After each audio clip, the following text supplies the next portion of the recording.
Welcome to one of the most important locations in America, West Point, New York, home of the United States Military Academy since 1802. More specifically, Trophy Point, which overlooks the Hudson River, where George Washington stymied invading forces and secured our freedom during the Revolutionary War.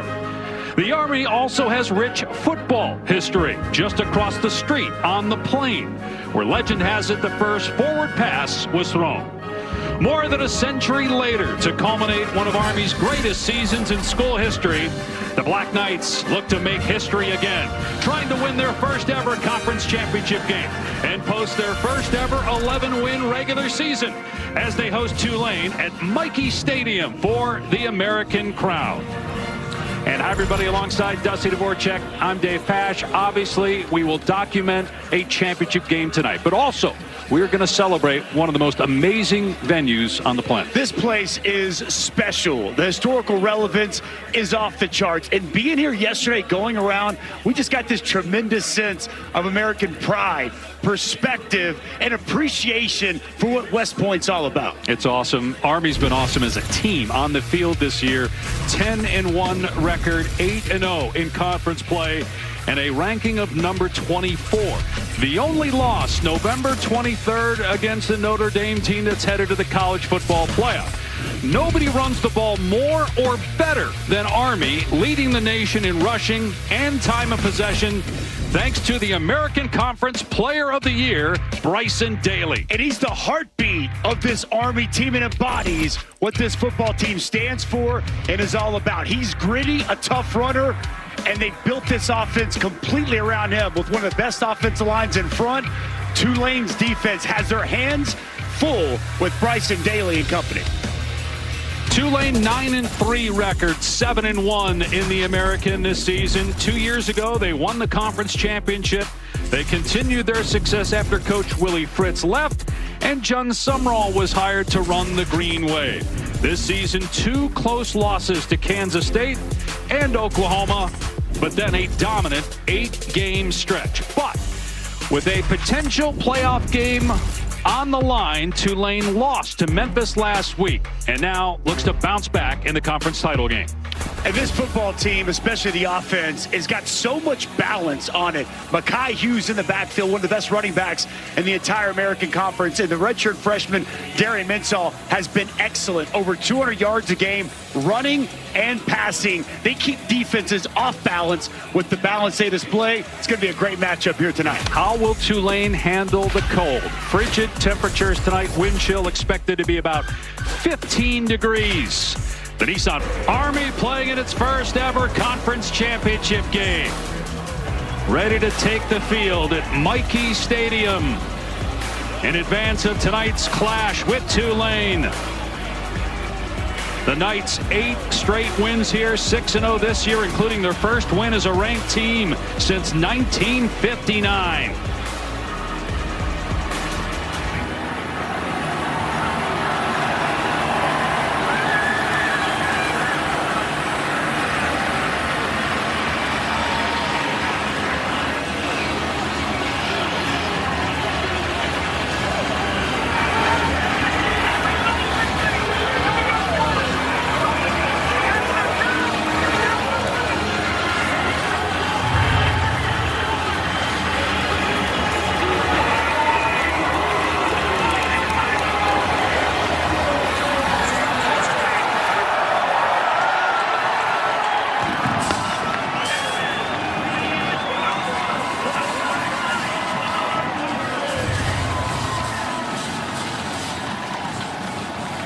Army being led out by its head coach, Jeff Monken, now in his 11th season. Earlier, he addressed the team. Soldiers! I fight where I'm told and I win where I fight. We got one shot at a championship, and you got to do it one play at a time. Do your job, fundamentals, assignment, and it's the next play. And be determined. Every play, you're going to do your best for the guy next to you. If you don't get goosebumps, you're not breathing. Wow, Jeff Monken, who when we spoke to him yesterday had all of us fired up. It was a lengthy conversation with the longtime coach here, has had more success in West Point than anybody previous. And now the Tulane Green Wave ready to take the field, trying to win their second conference championship in the last 3 years. They lost last year in the title game to SMU, which is in the ACC championship game tomorrow on ABC against Clemson.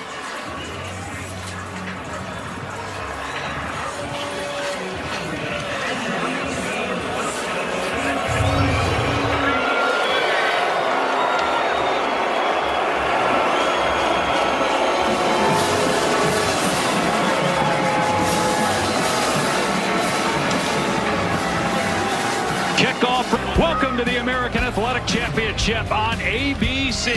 It's Tulane and number 24, Army. The head coach of the Green Wave is John Sumrall in his first season, and he's down on the field with Taylor McGregor. Thanks, Dave. Coach, what are the things that Army does really well that you have to be prepared for tonight? They run the football, obviously. The quarterback's a great player. They take shots off the run game, and they're one of the best defenses in college football. So we got to stay on schedule offensively, and defensively, when we get a chance to get off the field, we got to get off the field. What does your team have to do this week that they didn't do last week against Memphis? Win the turnover margin. We were -3 last week. Anytime you do that, you can't win. We got to protect the football and get it off of them. Thank you, Coach. Thank you. The other factor in this game could be the weather. We have feels like temperatures in the teens here tonight. The coldest game that Tulane has played up to this point was 58 degrees at kick. Sumrall flew in his team yesterday, and they practiced outdoor at the Giants facility to get their bodies acclimated. And then pregame here today, they were running around without their shirts on. A lot of them told me to see if they could get their bodies ready. Dave. And again, wind chill, Taylor, about 15 degrees. We're about to see their quarterback, Darian Mensah. The coldest weather he's ever played football in is 45 degrees. He's from San Luis Obispo, California. It's 27 degrees at kickoff. A little wind. Army won the toss, deferred, so Tulane will get the ball first. Rayshon Pleasant, 2 returns for touchdowns on kickoffs this season, but he's wrapped up and brought down shy of the 25-yard line. Tulane is a very potent offense led by Mensah, who is tops in the American Conference in passer rating. They have an outstanding running back, Mekhi Hughes, back-to-back 1,300-yard seasons.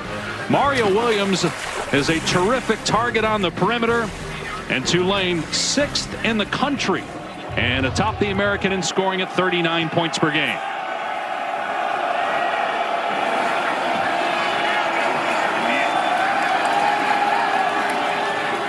Hughes will get the touch on first down. Pinballs forward for a gain of about 3. Darian Mensah, redshirt freshman who started the year 3rd on the depth chart in preseason. He was the scout team quarterback, but he was playing so well in practice, the coaching staff wanted to move him up. They did. He ended up starting early in the season, and they haven't looked back. Great accuracy, can really throw the ball at all 3 levels. Excellent off the play action, pushing the ball down the field. And he's going to hand it off here again on second down, and Hughes with a first down.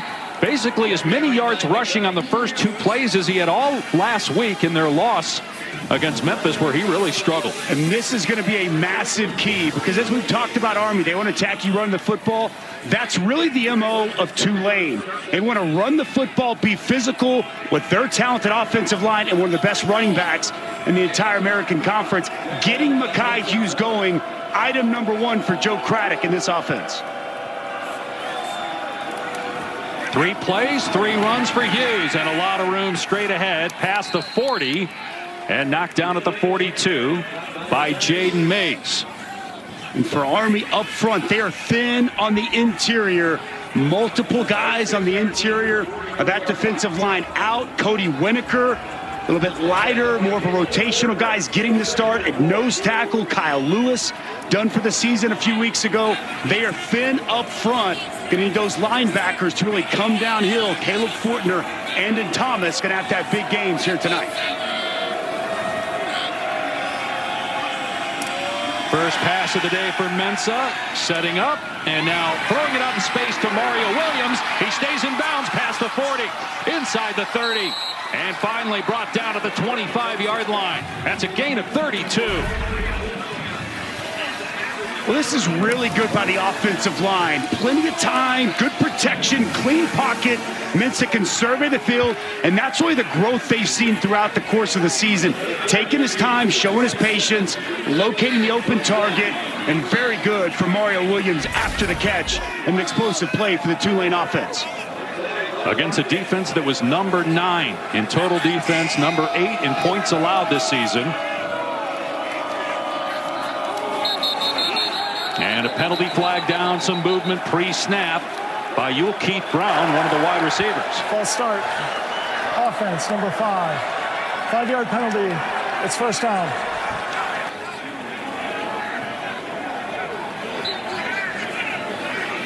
It'll make it 1st and 15. Tulane the last 3 years with 32 wins and 15-1 in the last 16 road games. The only loss during that span at Oklahoma back in mid-September. They were down 5 and driving to win the game. Ended up falling to the Sooners. They actually played better in Norman than Alabama did just a couple weeks ago. On the jet sweep, no running room for Keith Brown, trying to get back to the line of scrimmage, and maybe he got a yard on the play. Really nice job by Chance Keith, setting the edge, forcing this to come back inside. He's going to come right here off the side of your screen, set this edge, and force Brown back inside. And then you see the effort to the football. A lot of black hats running to the ball. That's the one thing you'll notice when you watch this film. The effort from this Army defense is outstanding.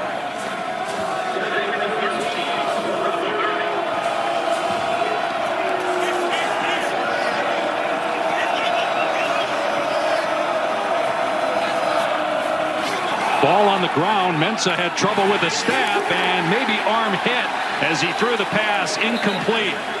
Pressure in his face by Caleb Fortner, who the coaches say is the most improved player on the team this season. Well, this is a pressure. They're going to dial it up and bring him.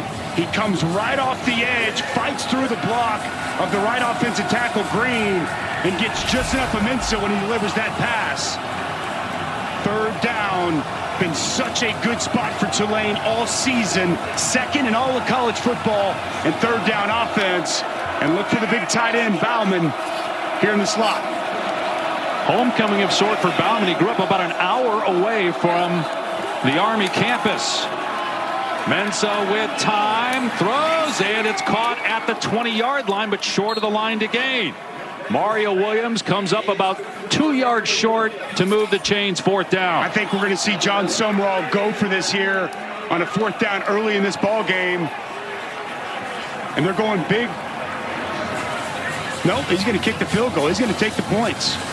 I thought we'd see him go for it here. They've already had success running the football between the tackles, but he says we're getting points out of this opening drive. And Dusty, they've had so many different kicking issues. 3 different place kickers this year. They finally settled on Patrick Durkin, a true freshman. He's only attempted 2 field goals. He's made them both. Long of 44. This is a 37-yarder, and some issues with the snap. Ball on the ground, and Army is going to take over on downs. Ethan Hudak, the long snapper, Bryce Bush, the holder, and Durkin hesitated. He didn't like the hold, and he didn't even try to kick.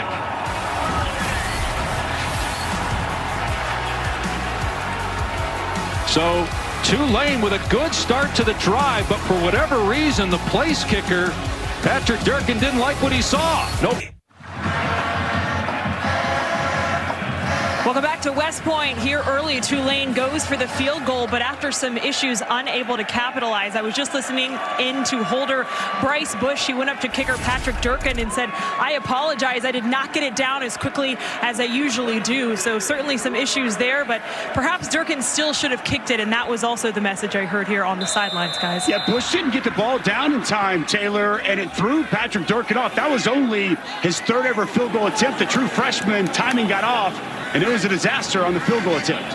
So Army takes over on its 28-yard line, and Bryson Daly pitching it to Noah Short on 1st down with room past the 40, and scoots out of bounds at the 44-yard line. A gain of 17 on Army's first play. Well, your vintage triple option and a quick pitch from Daly outside to their fastest offensive player, Noah Short. They want to get the ball on the perimeter to Noah Short in a multitude of ways. You're going to see tosses. You're going to see triple option.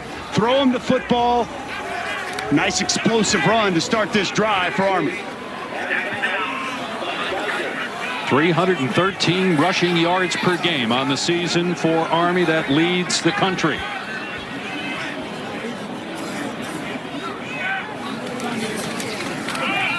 And Daly gives it to the first man through, Kanye Udo, and he's up to midfield. Udo calls his teammate Bryson Daly Captain America, and that nickname has permeated throughout the team for who Daly is as a person. Engineering management major with a branch detail of infantry, but also as a player. Captain, number 2 in the country in rushing touchdowns on the season with 25. Only Ashton Genty of Boise has more with 28. Here's Udo again, and got a first down to the 44-yard line. Well, Bryson Daly is rugged, tough as nails, and extremely difficult to tackle. Refuses to go down, and really has improved, not just as a runner, but as a thrower as well. Coming off a game last week, Dave, where he threw a season-high 17 passes. They'll lull you to sleep with the run, and a very capable passer at quarterback for this Army offense. He leads the conference in rushing, 135 yards per game. That is a school record. Tulane stacking the box, and Daly with the late pitch, and Short juggled it momentarily, and then tackled by Bailey Despaney after a gain of maybe 2. And we're going to see today from Tulane, their defensive coordinator knows this offense well. Greg Gasparotto was here at Army in 2020, spent time at Wofford as a player where they saw a lot of option, different looking option, but they played Navy a few weeks ago, very well prepared, and his defense will be ready to go. But it's one thing to work on in practice, and it's another thing to see the option out here live with the way this team runs it. Out of shotgun, a design run for the quarterback, and Daly stretching out, wrapped up at the 40 by Parker Peterson. Bryson Daly played for his dad in high school, Darrell, both of his grandfathers football coaches, his mom a basketball and track coach. Bryson told us at some point he'd love to coach, but he knows he's going to serve as soon as this season is over in infantry. And this is a different monster defensively, because oftentimes they won't even go for the first down. They're just trying to get it to 4th and 3, 4th and 2, and a makeable 4th down situation. So don't be surprised they keep it on the ground here at 3rd and medium. But movement, however, maybe Tulane drew. Army offside first. Each team pointing at the other. Offside. Defense, number 98 with contact. 5-yard penalty. Still 3rd down. And it's Parker Peterson playing nose right over the football, trying to get that good jump. Jumps and contacts the center, Brady Small. It's going to be an excellent matchup all night tonight. Brady Small started every game the last 2 years all conference against a really good interior defensive lineman for Tulane. Still 3rd down though. Udo drilled. Man, he got popped at the point of attack by Tyler Grubbs and did not get the first down. Tulane didn't go for it when it had 4th down, but would imagine Army will go for it on 4th down here. Oh, it's a no-brainer. Absolutely, they're going to go for it. Excellent job by Tyler Grubbs coming downhill. Big impact at the line of scrimmage. I'd be surprised if we don't see the quarterback, Bryson Daly, call his own number and keep it in his hands. Like to run the sweep behind 6. Udo is the lead blocker. Udo was the lead blocker on that play and a first down run. Bryson Daly loves contact. He told us that. The players, all the coaches told us. He's a linebacker playing quarterback. You hear that a lot in this sport, but boy, Daly really embodies that as a QB. Yes, he does. He just finds his spot, right? He actually went in front of his running back, Udo, because he saw a lane open up. Good block by the center. Brady Small creating just enough space to give Daly the opportunity to move the chains. 8th play of the drive for Army.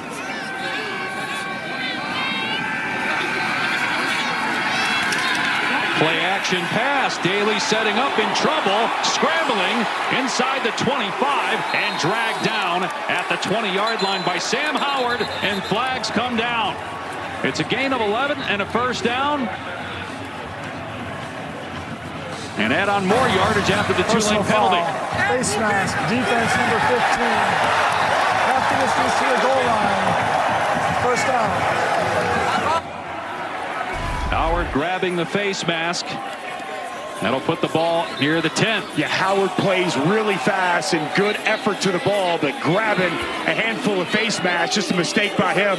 You'll see inside. It's a good rush by Huntington, one of their better pass rushers. He gets in and gets there clean, but the awareness by Daly to sidestep, shrug off the defender, and a nice pickup in the open field. On first and goal, Daly keeping in trouble, pushes one of his linemen out of the way to get positive yardage. Bryson Daly knows this offense so well, Dusty, so patient. That was a really smart play. He probably should have lost a couple yards, and maybe a younger quarterback would have in that situation. It's become one of their staple plays we just saw there. That's a quarterback counter back into the boundary, the short side of the field. And you're exactly right. He knows this offense, Dave, inside and out, and really working with the offensive coordinator, Cody Worley. They have kind of tailor-fit this offense around the skill set of their quarterback, Bryson Daly. Second and goal from the 8.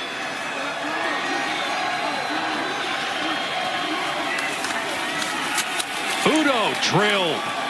Bounced off that initial hit, but swallowed up at the 6-yard line. So only a 1-yard pickup. Despaney there on the stop, third down. When Tyler Grubbs is coming downhill, big impact right at the line of scrimmage, and Udo's every bit of 215. Watch this collision right at the line of scrimmage. Just bow. And then a host of Green Wave defenders to take down the running back. Grubbs, their leading tackler, a captain, second team American Conference player. Third and goal from the 5.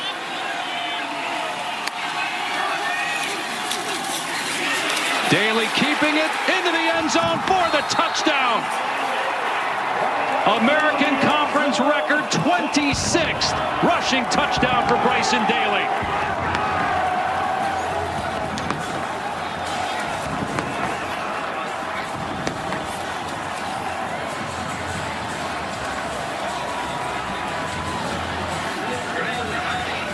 And just 2 back now of Ashton Genty, the national leader in rushing touchdowns on the season.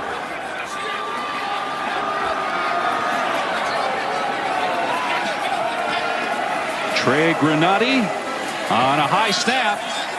Got it through, and he is now 47 of 47 on extra points this year. Well, this offensive line, there's a reason they're a Joe Moore Award finalist with the top 3 offensive line groups in the country. Watch the block here and the block here, and you're going to see Bryson Daly hit it downhill. It's Brady Small, it's Bill Katzianis, it's good blocking, and a touchdown for Army. Rusty Witt at one point was the assistant strength coach here at Army after serving as a communications sergeant in the 10th Special Forces Group of the U.S. Army. He's currently at Tulane, and he was mic'd up pregame. Hey, it's time! It's time! Let's go! Get ready to be violent! Down, up, down, up. Hey, I got one question, and it's all up to you. Hey, how much pain are you willing to dish out and endure for a championship? Let's go! Let's go! Bring them down. Let's go. Hey, I respect you so much. I appreciate you. I love you, buddy. Love you too. Great stuff there. As Pleasant on the return. Out past the 30 and up to the 34. You saw Witt embracing Jeff Munkin, who he used to work for at Army. Hard not to get fired up after hearing that speech. Up, Dave Pash, a fiery guy, knows what it's all about to be here around this program. You heard what he had to say there with Coach Munkin, the respect that's there. But he's done an outstanding job with this Tulane football team. It's still in the right mindset and the ability to make this run at another championship. But Army strikes first, up 7-0. Good field position for Tulane. And on first down, not much running room. Deshauntes Gray on the tackle of Mekhi Hughes after a gain of 2. We're just kicking off championship weekend here tonight on ABC. 3 more games tomorrow.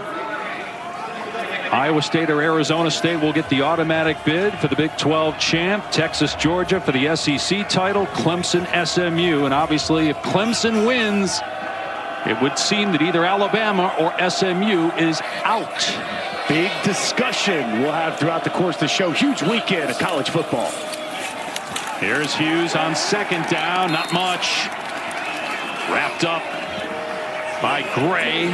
Once again, Dre Miller also in there. Third down coming up. Back-to-back plays. Deshauntes Gray really doing a nice job getting off of blocks, holding the point at the line of scrimmage. And now 3rd and long for this Tulane offense. Nate Woody likes to dial up pressure in these spots. Keep an eye on 53, Caleb Fortner. Really good blitzer. And they like to bring him in spots like this. And he was in the face of Mensah on the 3rd down on the last drive that forced an incomplete pass.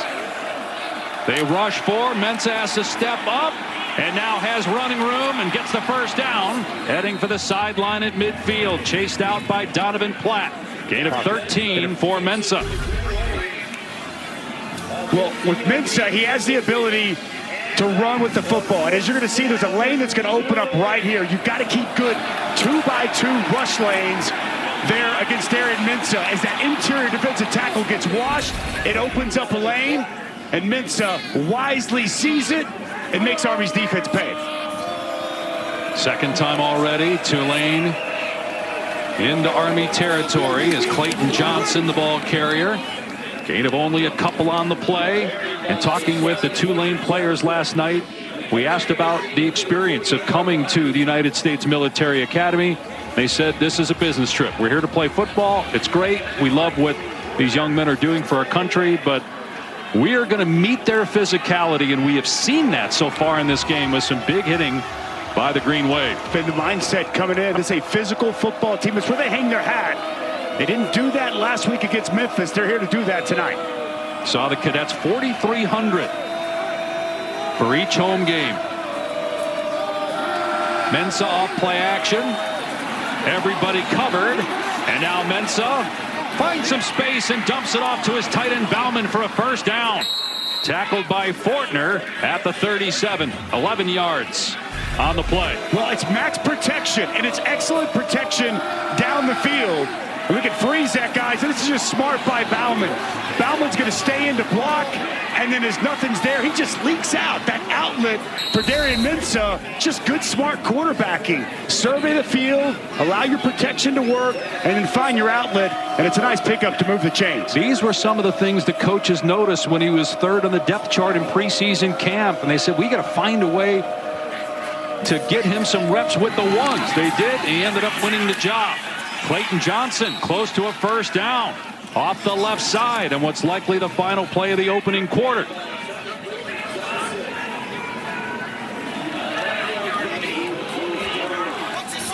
And so a failed field goal attempt on a botched snap by Tulane, a rushing touchdown for Army, and it's 7-0. This presentation of the American Athletic Championship on ABC will continue after this message and a word from our ABC stations. You're watching the American Athletic Championship, a part of Dr. Pepper Championship Week. 7-0 Army. Tulane coach John Summerall moments ago with Taylor McGregor. Coach, what will be the key to getting into the end zone here? Well, we just got to stay on schedule. We're 2nd-1 now. That's advantageous for us. Get a first down here. Maybe an off-schedule pass for us would be good, but we got to just make sure we don't do anything pre-snap. We had the false start on the first drive that set us back, got us in 1st and 15. Just execute clean. Thank you. Thank you. Dave? Yeah, Taylor, they ended up with nothing on that opening drive, but they're inside the 30 again, 2nd and 1 at the 28. Play action. Mensah steps up to run. First down, tripped up by Fortner, but a gain of 5 and a first down. Again, rush lanes just get skewed for Army. They run an inside game. and the middle opens wide up. And this is just smart football by Darian Mensah.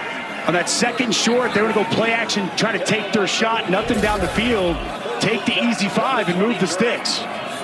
Seen a lot of maturation here tonight from the young quarterback. We had him early in the year, as you mentioned, against Oklahoma.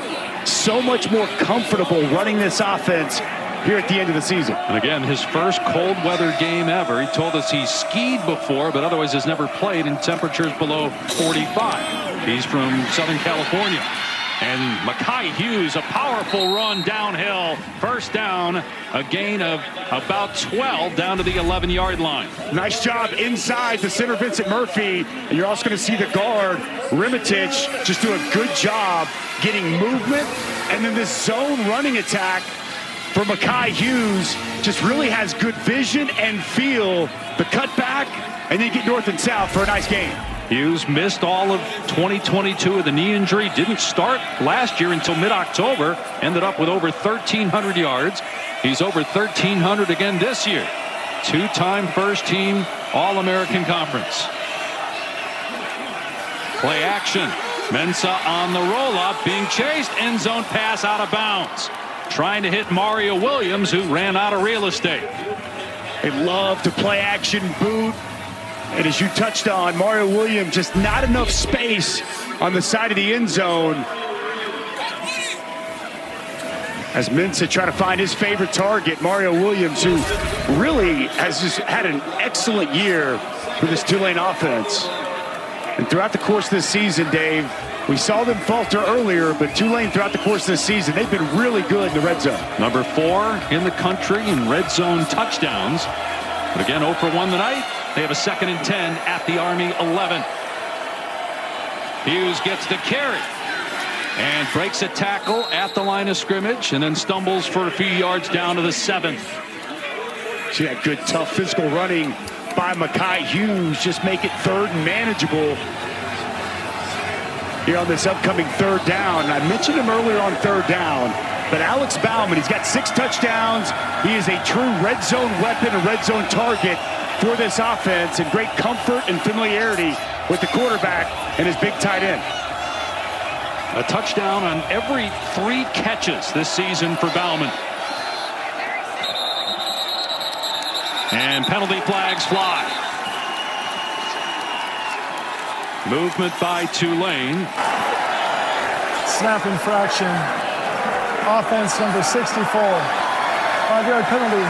3rd down.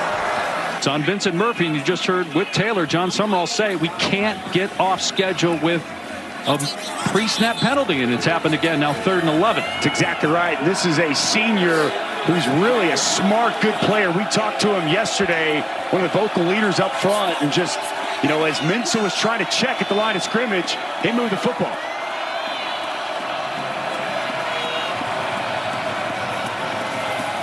Mensah in trouble, hit and sacked back at the 20-yard line.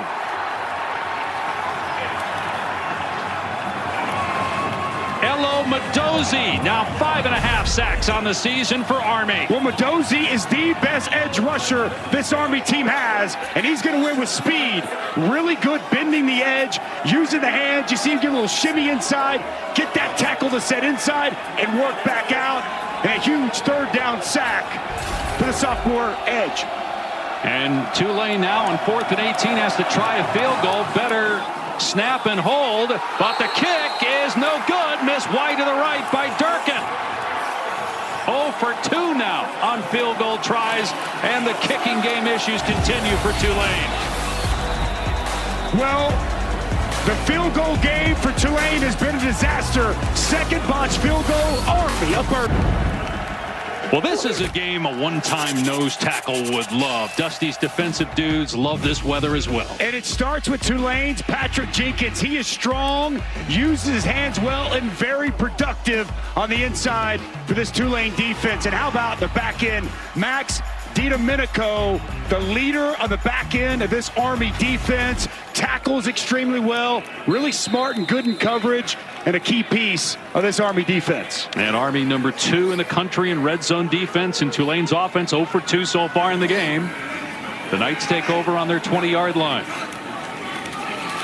And a pitch to short, and had some room initially, but Chenchu able to run him down after a gain of about 3. Let's take a look at our impact players. Well, we've seen Mekhi Hughes have an impact already in this ball game. And how about the left tackle, Connor Finucane? He is so athletic, so good in the pull scheme. You saw him right there on that toss, do a nice job helping set that edge. We're going to talk a lot about this Army offensive line that, you know, Jeff Monken told us in his 36 years of coaching, it's the best he's ever had. Udo on 2nd and 5, first down and more. Udo might be gone. Races on past the 40-yard line, inside the 30, inside the 10, and tripped up inside the 5. A 71-yard run by Kanye Udo. Well, right on cue, the offensive line getting work done. Watch this double here. They're going to come up, nice kick out here, and you're going to see that the linebacker, Tyler Grubbs, get out of his gap, go the other way. Good vision and the burst from Kanye Udo out in the open field. A massive explosive play for this Army rushing attack. You got first teamers at center and left guard, second teamers at left tackle, right guard, and right tackle, all conference on that offensive line for Army. And now first down and goal. Daly keeping it and powering his way into the end zone for a second touchdown.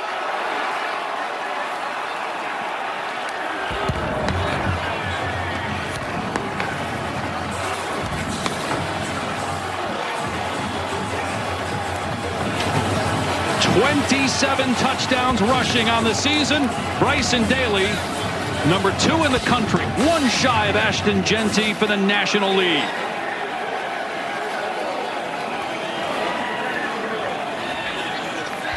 Army trying to finish the regular season with 11 wins for the first time. Their only other 11-win season was in 2018, and that was with a bowl win. And they still have the Army-Navy game, the 125th edition, next week. 14-0 Knights. Well, once again, watch the left side. Now it's tackle over. Left guard's going to be getting work done. Block down here. Tight end does a great job getting up to the linebacker. And Bryson Daly into the end zone once again. Good push up front. And Captain America in the... College football championship weekend continues Saturday.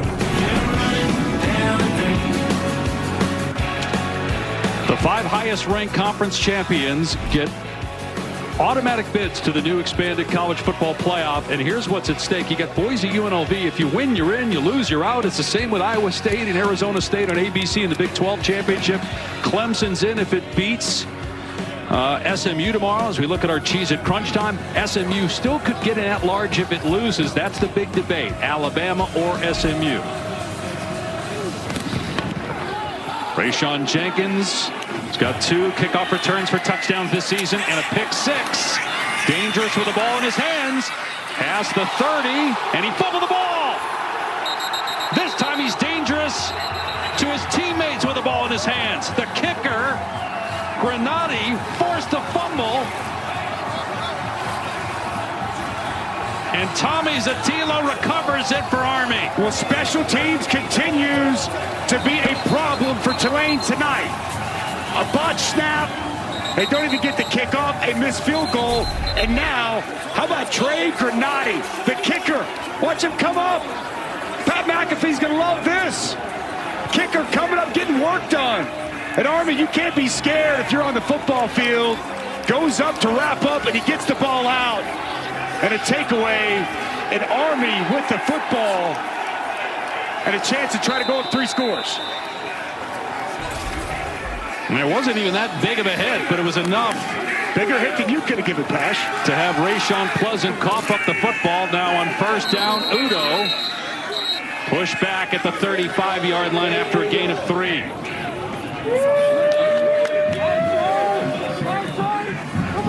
Only the second fumble recovery this season for Army. They do have 16 interceptions on the year, which is in the top 10 nationally. This is an extremely important possession for the Tulane defense. They've got to find a way to get a stop and stop the bleeding that's going on with this football team right now. A stop here could change the momentum back in their favor. They need this drive. A pitch to short, running behind his left tackle and down to the 30. Connor Finucane is the left tackle, and he's an amazing story. He's a senior from Baton Rouge, Louisiana, in his 5th year. He weighs 315 pounds now. This summer, he lost 50 pounds for his military assignment as part of the Air Assault School. And in the same summer, after losing 50 pounds, after the school was over, he gained the 50 pounds back to get ready to play left tackle in training camp. Incredible story, and really just another example of what this Army program is about. His 50th start he's making here tonight.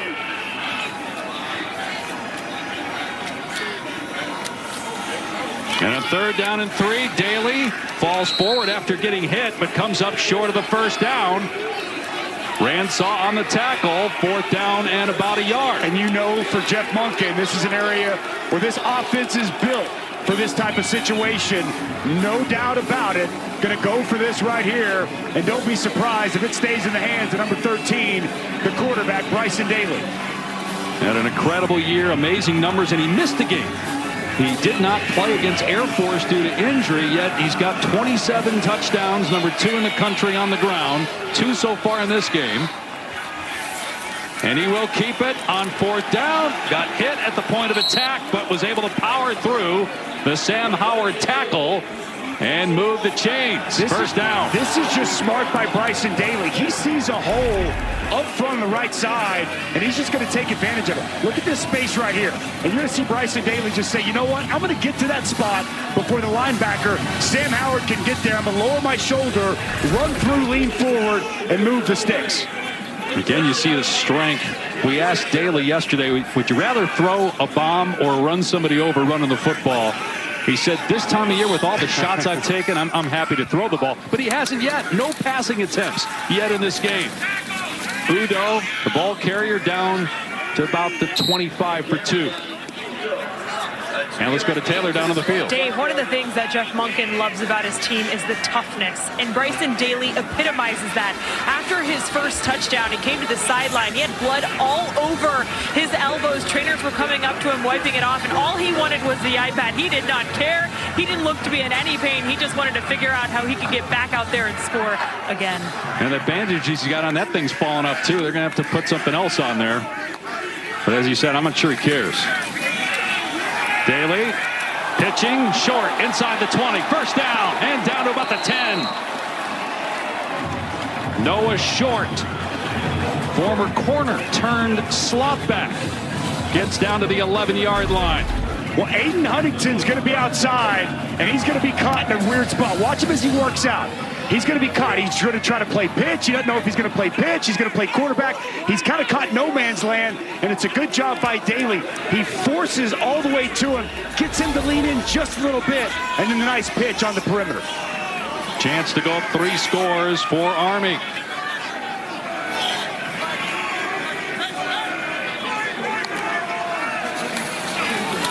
Daly stumbles down to about the 8 for 3 yards. They can get a 1st down before the end zone. Sam Howard did enough to trip up Daly that time.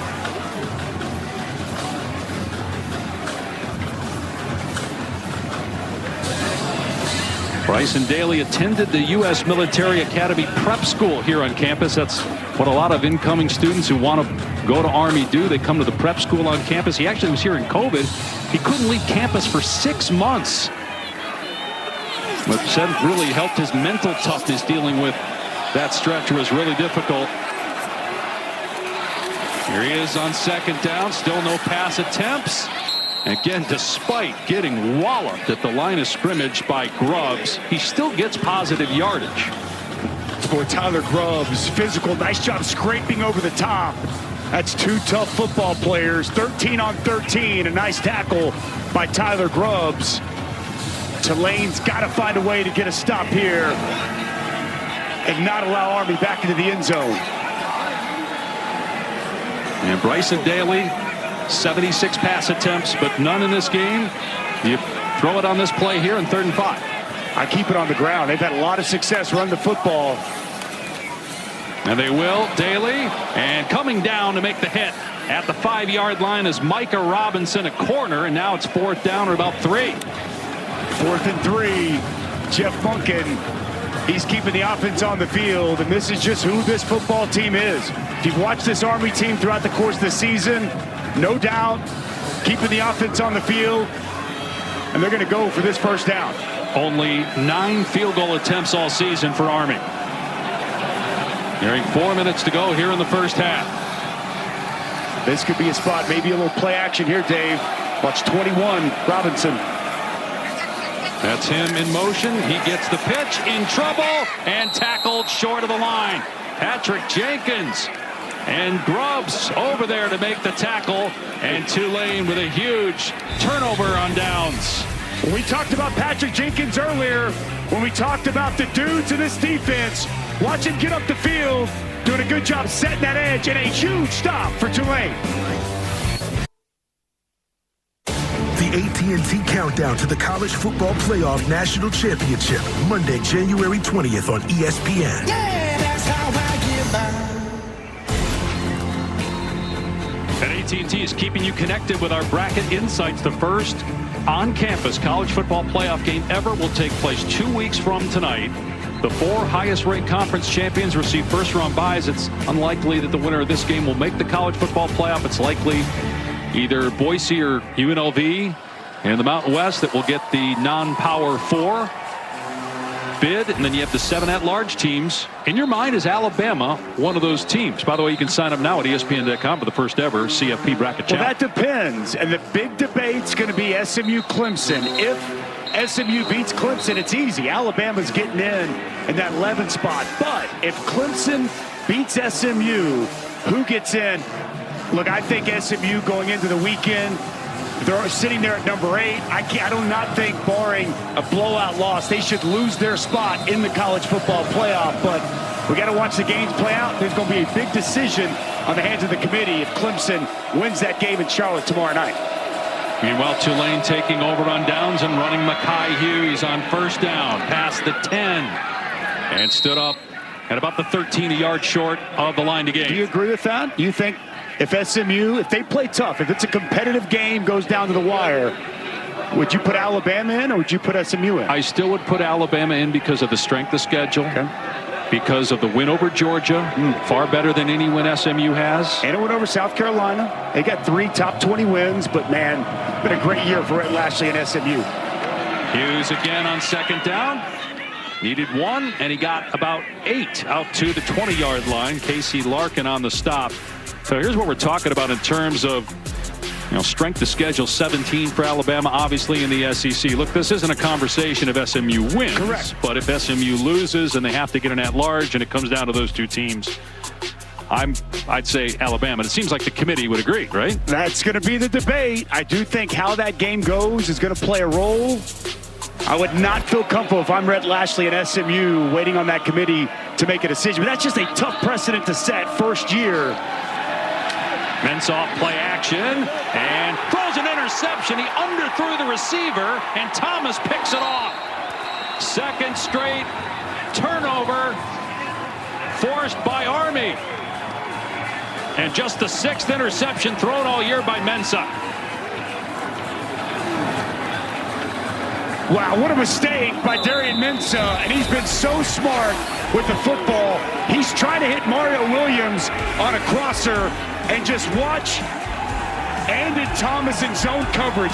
He's going to get depth. He's going to read the quarterback's eyes the entire way. Vision on the football, and a big takeaway for Army. Well, it's been a night filled with miscues for Tulane, and it started with special teams. You see the holder did not get the ball down in time, messed up the timing, pushes this second field goal, and then a fumble on the kickoff return for Tulane, recovered by Army. The defense got to stop, but just now, Darian Mensah makes a mistake, throws it right to the linebacker, Andon Thomas. John Sumrall told Taylor to start the game, we can't turn the football over and make mistakes, and that's exactly what they've done in this first half here tonight, Dave. 3 turnovers in the loss to Memphis, which ended their college football playoff hopes a week ago. Army another chance to go up 21-0. Udo up the middle.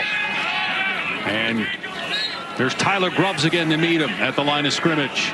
Tyler Grubbs is getting work done there in the middle. Nice job coming downhill.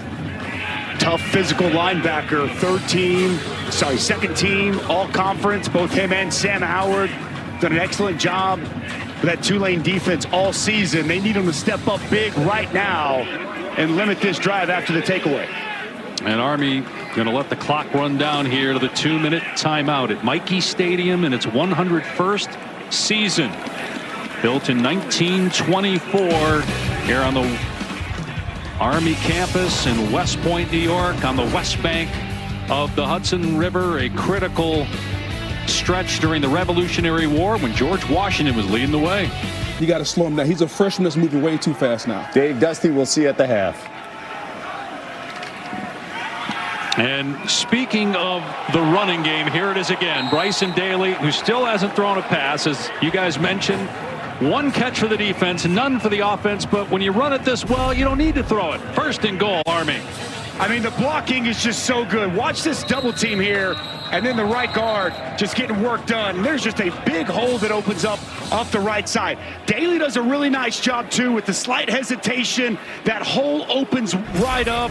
The interior of this offensive line tonight for Army. The left guard, 53, Bill Katsianis, Brady Small, the center, Gennarelli, the right guard, really doing a nice job getting movement and open up these holes for these Army runners. So a timeout called by Tulane. They want some time on the clock. Even if Army scores, kick off your NFL Sunday after championship weekend in college football. The Countdown crew breaks down all the games coming up on Sunday NFL Countdown, 9 a.m. Eastern, and then Joe and Troy in Dallas, Week 14 Monday Night Football, Bengals and Cowboys, 8 Eastern ABC. You got Peyton and Eli and ESPN2, plus a Simpsons Fun Day football version on Disney Plus and ESPN Plus. The game will be animated into the iconic Simpsons world in Springfield.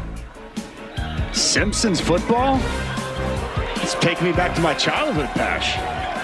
Were you a Simpsons fan? Oh, of course. Who wasn't, man? Favorite character? Homer. That's always the answer. It's got to be Bart. Come on, man. Udo down to the 6. Going to be another timeout here by Tulane. Again, trying to preserve time so that Army doesn't run out the clock and then go into the end zone. Army will get the ball to start the second half as well. Well, per usual tonight, Army has been all about running the football over and over. And by no surprise, it's the Conference Player of the Year, Bryson Daly, getting in the end zone not once, but twice. When we talk about this rushing attack, big run by Udo up the middle.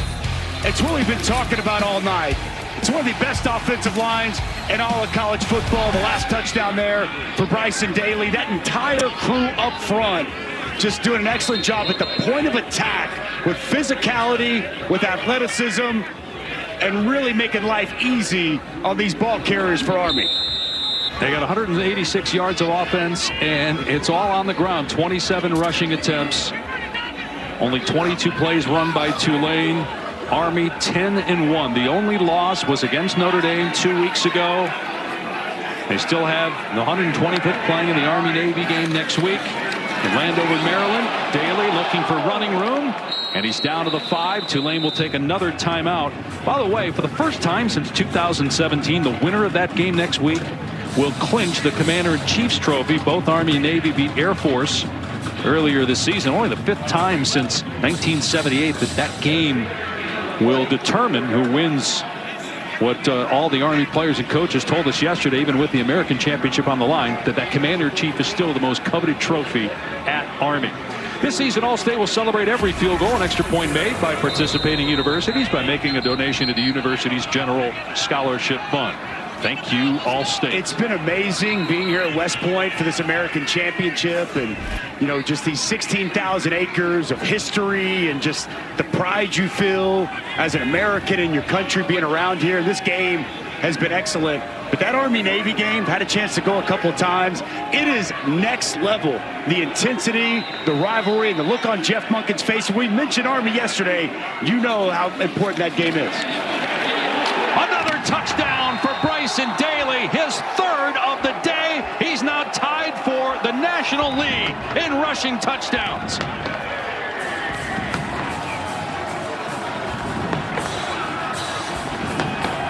28 on the season for the quarterback. Rushing touchdowns, Bryson Daly. That might be too much for Tulane to overcome with all the mistakes they've made and their inability to stop Army. This Green Wave team looks entirely different than we saw for most of the season. Lost last week, and it's a bad snap here, but the kick is good. Army had no issues there despite a botched snap. Tulane's missed 2 field goals in this game. And now we're going to go tackle over, and it's Finucane here. It's a double here.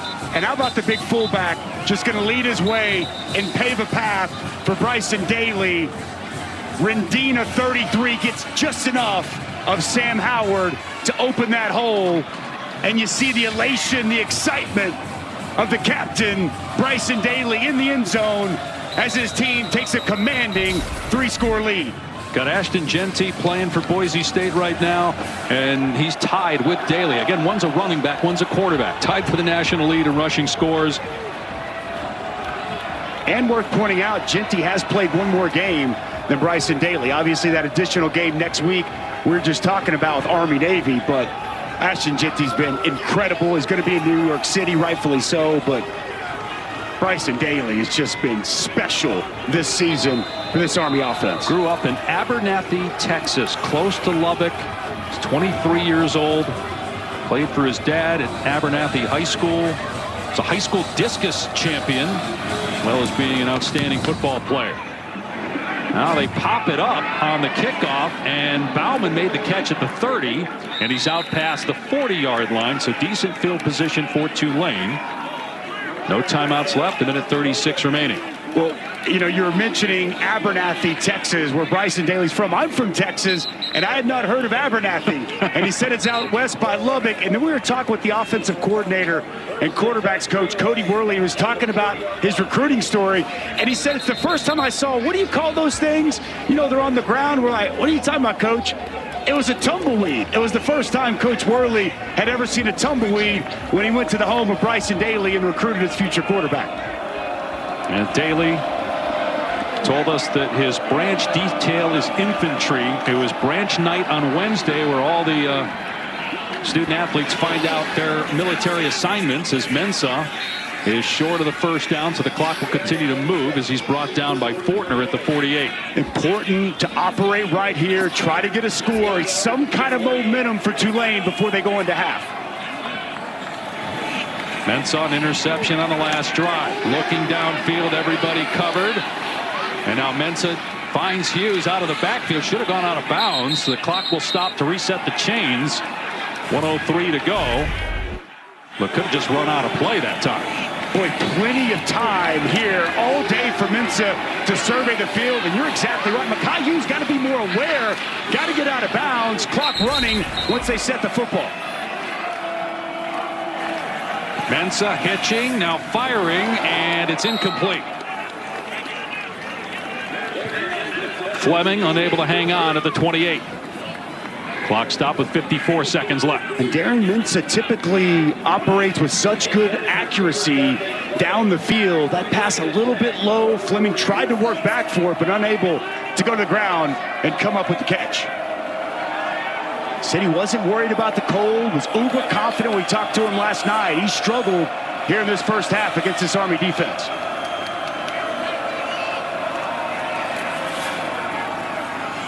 That one on target.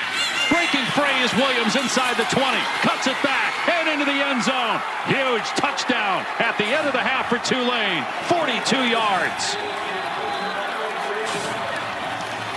Wrap.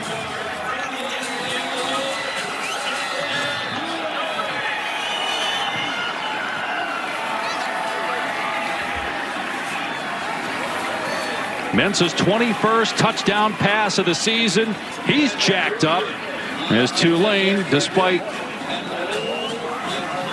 all kinds of issues, getting lined up with pre-snap penalties, missed field goals, 2 turnovers, a turnover on downs as well. They finally get into the end zone. Another bad sequence there on the snap, but the holder got it down. Durkin puts it through to make it 21-7. This is really good by Mario Williams. It's zone coverage. He's just going to find this soft spot in the zone and sit it down. Go ahead and roll that, guys. And then it's bad tackling in the open field. Jaden Mays, the corner, is going to come in and should make this tackle right around the 28. He misses that tackle.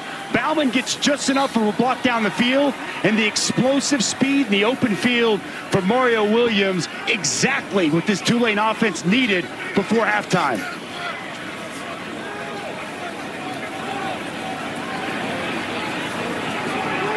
He knows how important this is, Dave. Darren Mintz said they needed that. They needed something good, something positive to happen before halftime.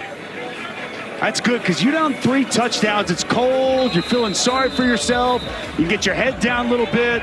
They respond. Good field position off the kickoff and go right down and get a huge touchdown to create some momentum and get some life for this football team. It's obviously very cold. When you're down 21-0, I got to imagine it's colder when you're the team that's losing, and that maybe will recenter this Tulane team. Short kickoff. Taken on the 15-yard line, and Robinson barely got back to the 25.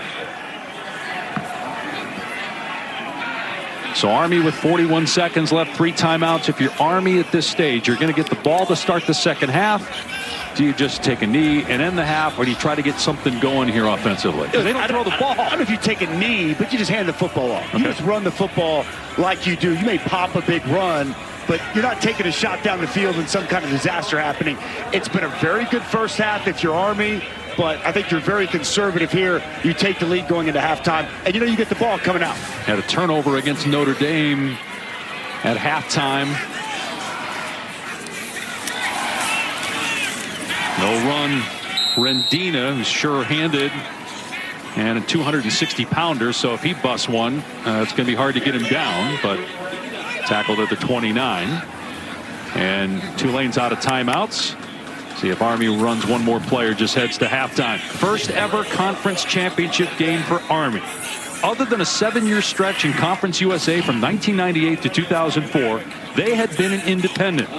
And what's so interesting about what's become the most important championship weekend yet in the history of college football, with all these automatic bids on the line, is all these teams in year one in their respective conferences are playing for a title. SMU was in the American title game last year. Now they're playing for the ACC championship. Army trying to win the American in year one. And they have a 21-7 lead at halftime over Tulane as we check in with Taylor and Jeff Munkin. Coach, how does that last touchdown drive by Tulane impact what you'll tell your group at half? Just agonizing to see that happen. We hadn't been kicking the ball off very good. We tried a sky kick, hoping we could keep them from getting a long return, and unfortunately they capitalized and got a touchdown. Would have loved to have had a 21-point lead at halftime. Thank you. Dave? But it's 21-7. Army gets the ball to start the second half. Bryson Daly, 3 rushing touchdowns to lead the way for Army. Halftime report with Kevin and Booger McFarland on the other side.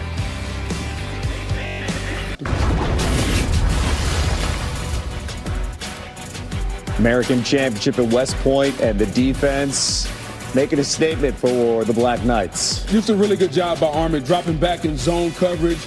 Darren Mintz kind of telegraphed that throw, though. Didn't see the linebacker underneath the interception. He's got to do a better job in the second half, understanding where the underneath zone defenders are.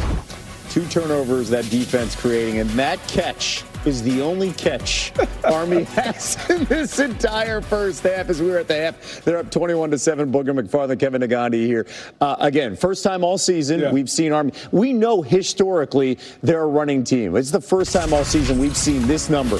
0 pass attempts in the first half, Boog. They're averaging 6.5 yards per carry. Yeah, this is how they do it. When you look at the triple option, it's not just the quarterback, it's the dive. If you take away the dive, now you have the quarterback running. And then the last thing is he can pitch the ball. But they've added this variation now where the quarterback can run the football from a lead position. You got the fullback blocker. You can pull the backside guard. Their ability in this Todd Monken offense to run the football in so many different variations it's tough to prepare for. So if you're Tulane and John Summerall, you got to go in at halftime and say, hey, guys, let's just tackle the quarterback. Yeah. We'll figure everything else out. You stack the box, you put like 8, 9 guys? Yeah, at some point, they haven't thrown a pass yet. Just bring everybody down and force them to throw it to a wide receiver. You just have a safety play like a cover punt, the receiver. right? Just stay right there in the back. Exactly. By the way, you saw Bryson Daly, 3 touchdowns on the ground, 28 on the season, and you heard the broadcast. Dave talked about it, tying Ashton Jeanty for the most in a season so far. Guess who's playing right now? It is Ashton Jeanty and Boise State. A lot at stake. Mountain West Championship taking on UNLV, the chance to clinch a spot in the playoff. And you see Maddox Madsen. We're seeing a lot of passing early on. No doubt. Anytime you have Ashton Jeanty, you're going to dictate coverage. You're going to get a lot of one-on-ones on the back end. They're taking advantage of that early. And then Jeanty, patient runner, and then he finds it, and he has that speed between the tackles, so he picks up the first down. Madsen doing some things here. That little hesitation when you have Jeanty, you have the options in the offense. But Jeanty eventually breaking off something big here. How about 75 yards to the house? His ability to move laterally, Kev, and then elude defenders, and then he put the afterburners on and said, I will holler. 12th rush of more than 50 yards on the season. That is Jeanty, and that is his 29th rushing touchdown, and the Heisman numbers are staggering, over 2,400 rushing yards, and right now Boise in control. Meanwhile, Conference USA Championship, Western Kentucky taking on Rich Rod and Jacksonville State, and Tyler Huffine and Cam Vaughn, and then Trey Stewart. But right now, they are rolling. I think Rich Rod came into this game trying to prove a point. Yes, they lost last week to Western Kentucky. Exactly. Yeah.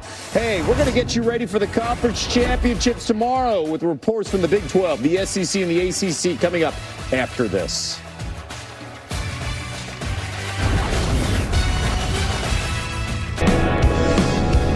College football championship weekend continues Saturday.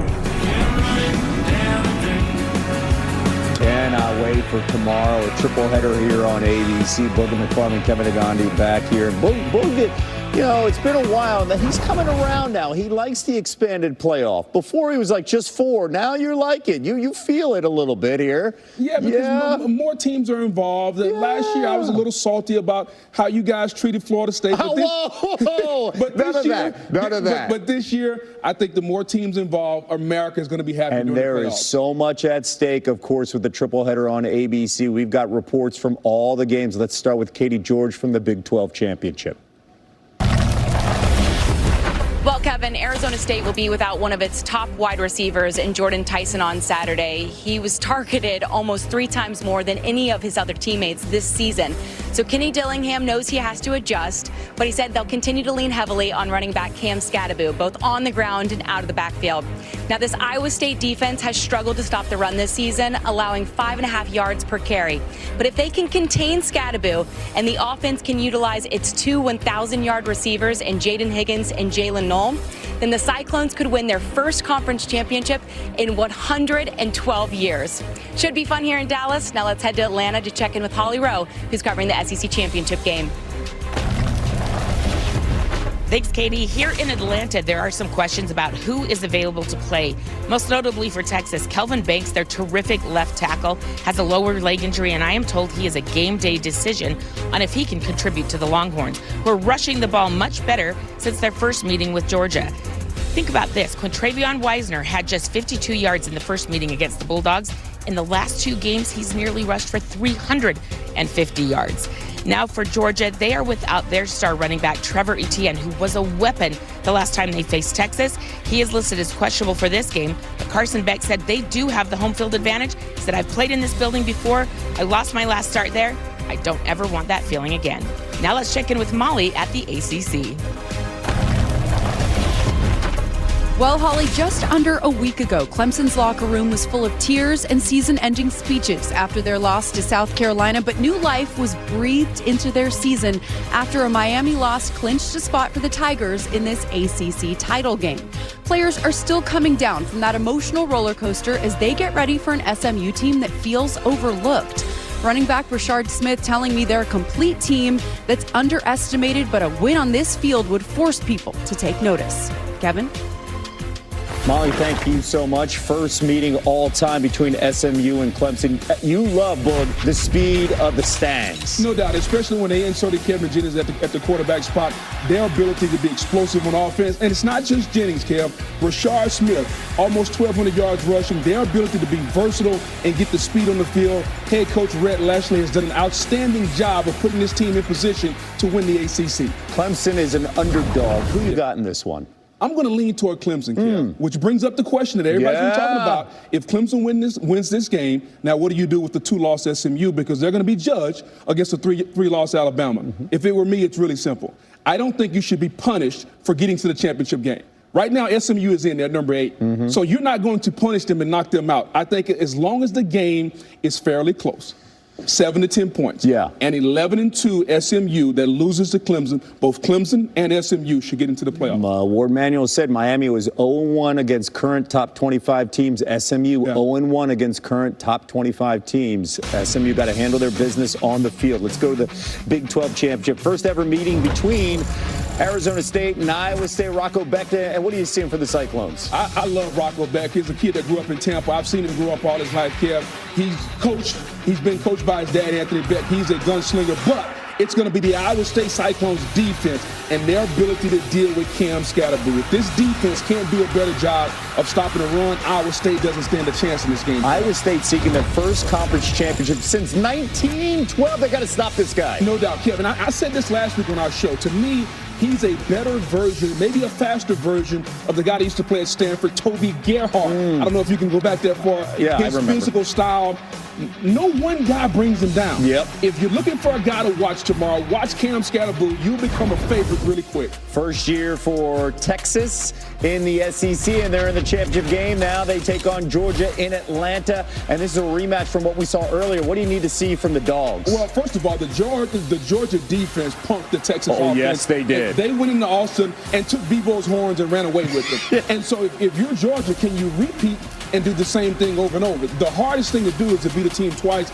They're going to try to do it. Michael Williams, Jalen Walker have to be dominant up front. And this guy could hold the keys to the game. That is Arch Manning. And we saw him play a little bit last week against Texas A&M. Sprinkle it in, the athletic quarterback. Again, Quinn Ewers has been nursing an ankle, so does Arch get a bigger role in this game using that athleticism like he did last week against the Aggies? Yeah, when he came in, it changed the entire game. Of course, converting on 4th down because of those legs, And listen to this. How about this? Bevo cannot make it to Atlanta. He's not allowed. And let's go flashback to 2019 Sugar Bowl where Uga 10, escaped Bevo's horns. Yeah, if I'm Uga, Uga needs to find some AC. Bulldogs get really hot. Here's what the brackets look like right now. And again, Boog says if SMU were to lose 7 to 10 points in the game to Clemson, they still deserve to get in over Alabama. And seeding plays a huge role. We haven't talked a lot about that, and we will talk, of course, about that on Sunday. Championship weekend here and inside the Selection Showroom in Grapevine, Texas. Bryson Daly, 2 quarters away from Army winning the American. Does Army throw a pass in the second half? Yes, they will. No, they won't. Daly has 3 touchdowns. Army gets the ball after this. Welcome back to the American Athletic Championship, a part of Dr. Pepper Championship Week. Army in its first ever conference title game, leading 21-7, and will get the ball to start the second half. Dave Pasch, Dusty Dvorak, Taylor McGregor down on the field. It's so interesting when you watch an Army game. This is a 10-win team, only lost to Notre Dame, because if you're the defense, you know what's coming. 30 rushes in that first half. No passes, yet they still dominated. Nothing you can do to stop it, and it's the way the offensive line has functioned up front for Army, getting good push, allowing Daly to get it going with his legs, allowing Kanye Udo to get it going. It really was domination up front on the line of scrimmage. And Army already put up in that first half 192 yards on the ground, and we've seen a variety of run game. Little option getting on the perimeter, that inside dive that you see to that B-back Udo right up the middle. And then, of course, the captain, the leader, Bryson Daly, just getting it in. Quarterback sweeps, quarterback powers. Really the way they've tailor-fit this offense around their signal caller. 3 touchdowns for Daly on the ground, 28 on the season. 2 back of Ashton Genty, who had a long touchdown run for Boise State, which is up 21-0 on UNLV. 21-7 Army here, and Army will get the ball to start the third quarter and will operate from the 25. Check in with Taylor. Well, Dave, look for Tulane to run with tempo here in the second half. John Summerall felt like his offense found an advantage there late in the first half when they were able to go with a little bit of tempo. He said, and we know that Army likes to control the clock, so hopefully that can help our offense. But first and foremost, they have to get Army's offense off the field. And he says everybody has to do their job because just some misfits and misassignments have allowed Army to really stay on the field. I think that's wise strategy by John Summerall. Saw something that worked before half, used some tempo, but got to get a stop to start the second half. And on first down, Udo pushing the pile out near the 29. Tulane swarming to the football. Out of the pile is Micah Robinson, a gain of 4. Tulane with a couple of turnovers, interception, a lost fumble, turnover on downs, a couple of missed field goals in that first half. Miscues plagued Tulane, special teams in particular. Got to find a way to clean that up and not be their own worst enemy here in the second half. Trying to win the American Championship for the second time in 3 years.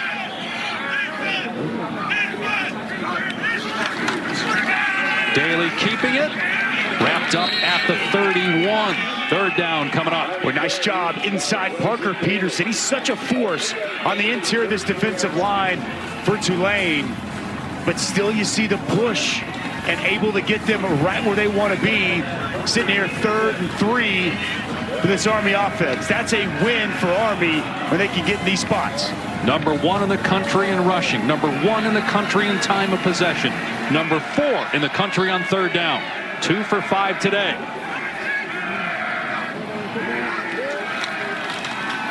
First man through. Udo able to get the first down. Hard to bring him to the ground with an arm tackle. And a fresh set of downs for the Black Knights. Well, interior, just really good. Brady Smalls playing big. The center, sophomore center for Army. A combo block, getting up to the second level, getting just enough to allow Udo the opportunity to move the chains and get the first down. Over 1,000 yards thanks to that 72-yard run that we just showed you a moment ago from the first half.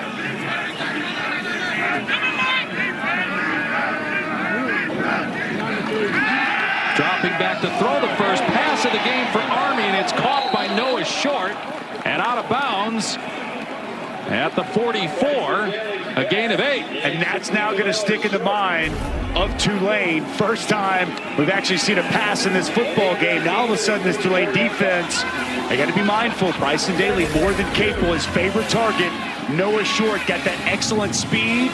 Just spit him the ball on the perimeter. Nice pickup on first down.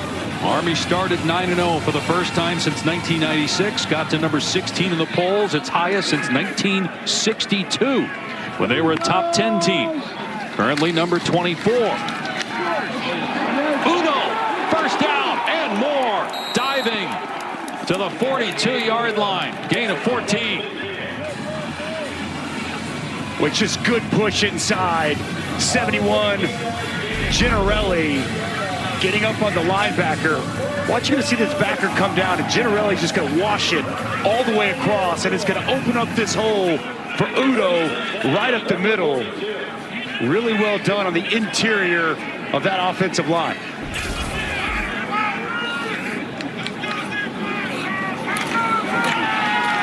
Udo again straight ahead. So gain of about 3. You mentioned Paolo Gennarelli, second team All-America. Let's just take a look at his daily schedule. Wake up at 6:15, lights out at 11:30, and more in between than I think all of us in the booth combined get done in a day. And look at the calculus too, Portuguese. Dave, can you imagine taking Portuguese?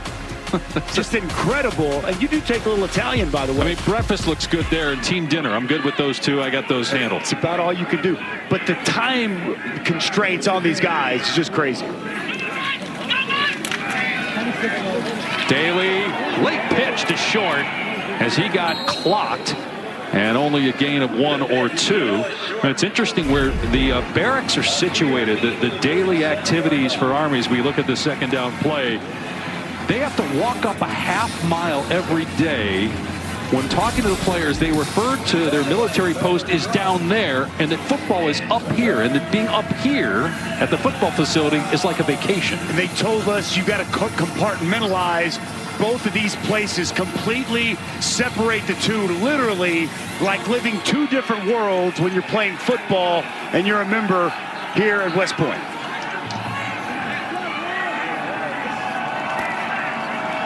On 3rd and 5, a pitch to short, and he's tackled in the backfield by Micah Robinson, bringing up 4th down. Boy, this is so good by Micah Robinson. Going to come out of your screen. They're going to try to run this toss wide. Watch Micah Robinson knife underneath this block and get an excellent tackle behind the line of scrimmage. Good physical tackle and a nice job on the perimeter. Surprised they're not punting here. No, inside the 40-yard line. You know, this is 4th and 5. This is go territory for this Army offense. But you're up 2 scores. You punt, you pin him deep. Tulane's been its own. It's not how Army's built, though. This is what they do. And back to throw. Daly, complete pitch and catch with Casey Reynolds, and a first down to the 28. 18th catch for Reynolds. That leads the team. 6'2", their best target by far. Watch the route, just an out route, and really good timing.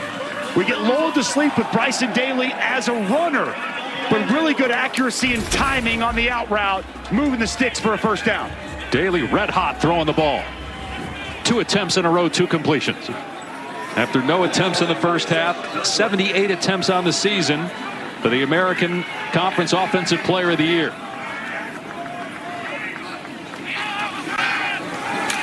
Quarterback draw. Daly inside the 15 and all the way down to the 6-yard line. 22 yards on the play. Penalty marker down. Army has not been called for a penalty yet in this game. Offside. Defense, number 35. The penalty is declined. The result of the play is a first down. And I'm talking about it a lot, but it's important to see what's going on at the line of scrimmage. Watch this double team here. And then you're going to see Udo lead up inside on this quarterback run for Bryson Daly. Just a called quarterback draw. The double team at the point of attack, the fullback getting up to the second level. Daly looking for his 4th touchdown of the day. He's in! Bryson Daly. 29 rushing touchdowns on the season, and he missed a game this year.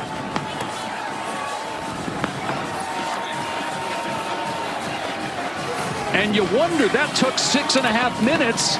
Will Tulane get enough possessions in this game to come back from down 20?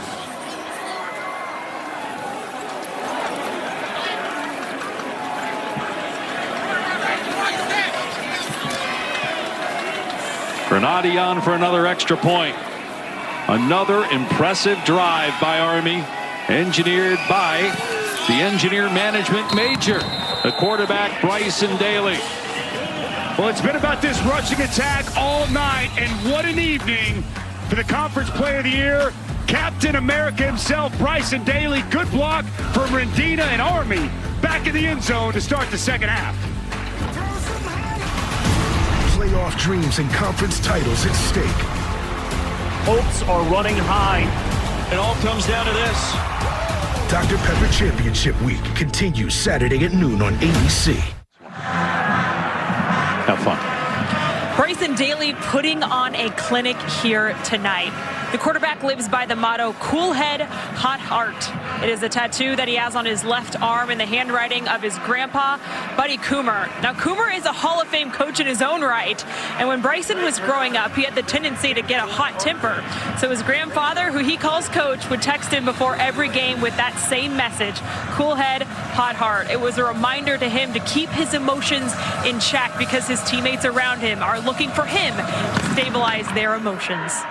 And Taylor would love to see him get invited to New York, as Rayshon Pleasant on the return is past the 35 and out across the 40 deserves to be in the Heisman conversation, and he was mic'd up pregame. Good eyes, good feet. Good eyes, good feet. Yeah, let's go. Let's go, man. Let's be sharp. Be sharp. Hey, start right now, man. Start right now. You know what I'm saying? Extra football, man. Free football. 6. Let's have a day, man. Yeah! I love you boys. No one's giving us a shot, man. We weren't even supposed to be here. Let's go. Brotherhood on 2. 1,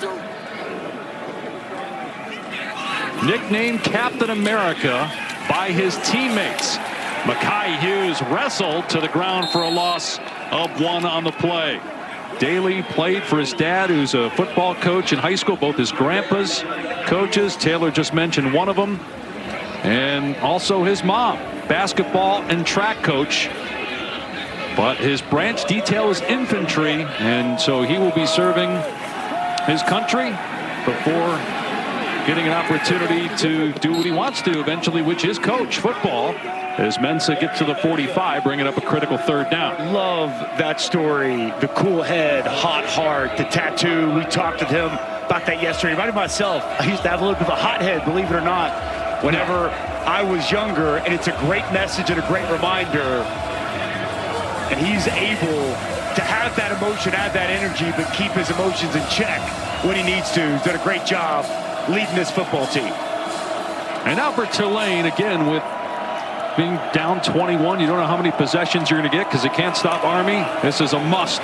Convert. They run Hughes, probably because they're going to go for it on 4th down anyway, but now instead of 4th and 5, it's 4th and 6 because Hughes loses a yard on the play as Caleb Fortner makes the hit. But Caleb Fortner is going to come downhill right now. He's going to come tight off that edge and make the initial contact. And you'll see Thomas come in second to finish it off. Good penetration and right on cue, as you said, no doubt. Down 3 touchdowns. And with the limited possessions, John Summerall knows he's got to go for it here on 4th down. Mensah looking in trouble. Being chased backside, rolling left, throws back across the middle, and it's caught for a 1st down by Shaz Preston. Just his 4th catch of the year. Well, it's a dangerous throw. He's going to wait. Nothing open down the field. Roll to his left, throw it back across the field late. And you see the safety. DiDomenico just a hair late and a huge completion to Shaz Preston. And DiDomenico was shaken up there for a moment.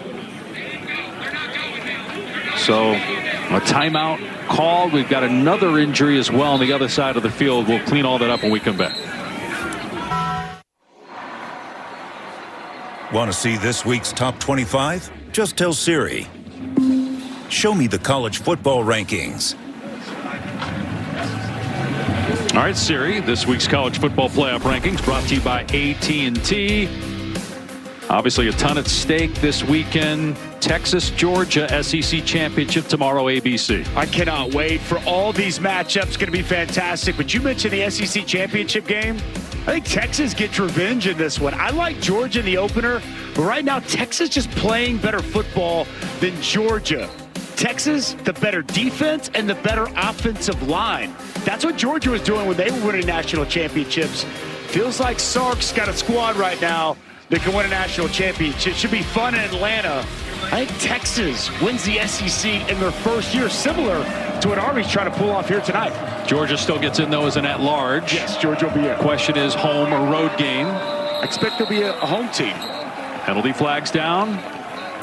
Were you surprised Ohio State only fell to 6? Offense, number 87. 5-yard penalty. 1st down. I figured it'd be 6 or 7. They've got better wins than Tennessee. You know, when you look at their road win at Penn State, beating Indiana by 23 at home, I think that's what did it. The quality wins that they had kept them ahead of Tennessee, so I think it makes sense where they fell at number 6. We will find out on ESPN noon Sunday. CFP selection show presented by AT&T. Who's in, who's out, who's hosting, who gets home games in the first ever college football playoff games on campus. The first one 2 weeks from tonight, 3 more 2 weeks from tomorrow. Bauman on the catch. A second down, Tulane needing to score with the clock not in its favor. Mensah out in space. Williams, who had the touchdown in the first half, he'll be just short. Third down. As we see, just like Taylor said, coming out of half, Tulane operating more quickly, sense of urgency here on this drive, understanding they've got to score and score a touchdown here and try to cut this to a two-score game. Inside run to Hughes. Just get the first down. That was the call, and with the push at the end, he may have gotten it. Dre Miller in there first defensively for Army.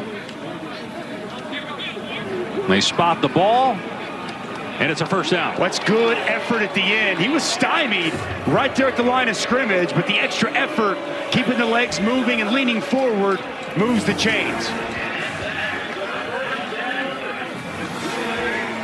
53 yards in the day for Hughes. Back-to-back 1,300-yard seasons for him.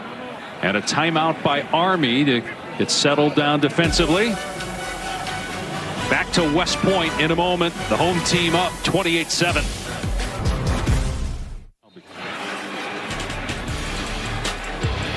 Back in West Point, a shot of the barracks, which right now are empty because the 4,300 cadets are here in the stadium. They are required to go to every home game that Army plays. You would have asked, what happens if they don't come? They say, well, that's not an option. So appreciative of all these young men and women. This is the leadership mecca of the world right here at West Point. Opened in 1802, shortly after the Revolutionary War victory engineered by George Washington on this very site. Mensah to the sideline, and coming back to the ball is Brown to make the catch. And now Tulane with a first down is in the red zone.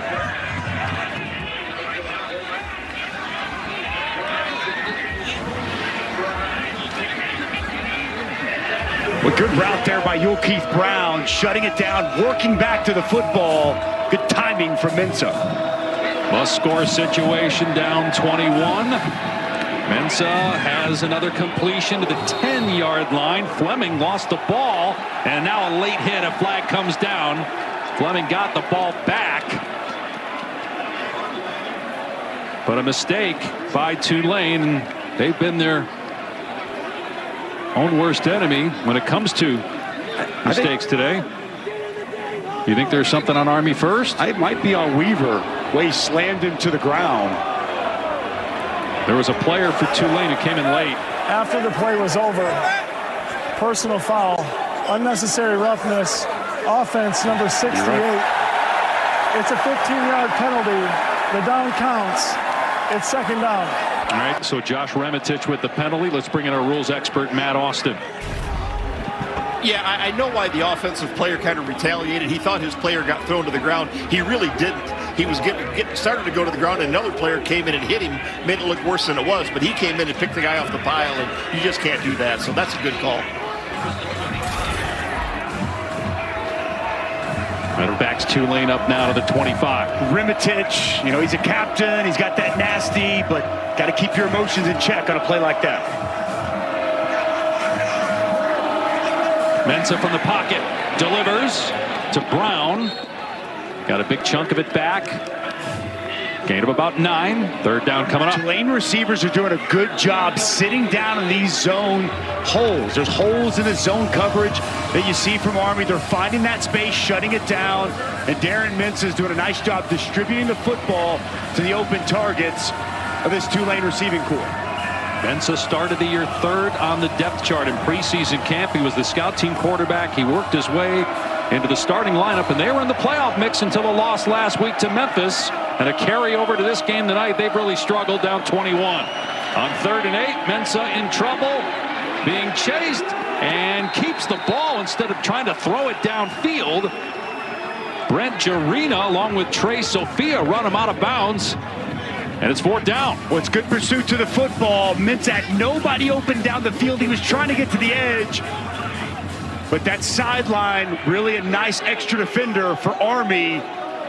And you feel like right now you got to have this crucial fourth down if you're Tulane and Darian Menzel. And I like the coupling up top. Bauman, your tight end, and 4, Mario Williams, 2 of the go-to targets for Darian Menzel.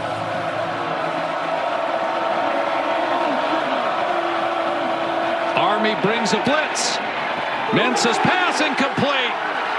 Trying to hit Keith Brown. Donovan Platt with the pass breakup, and Army takes over on downs.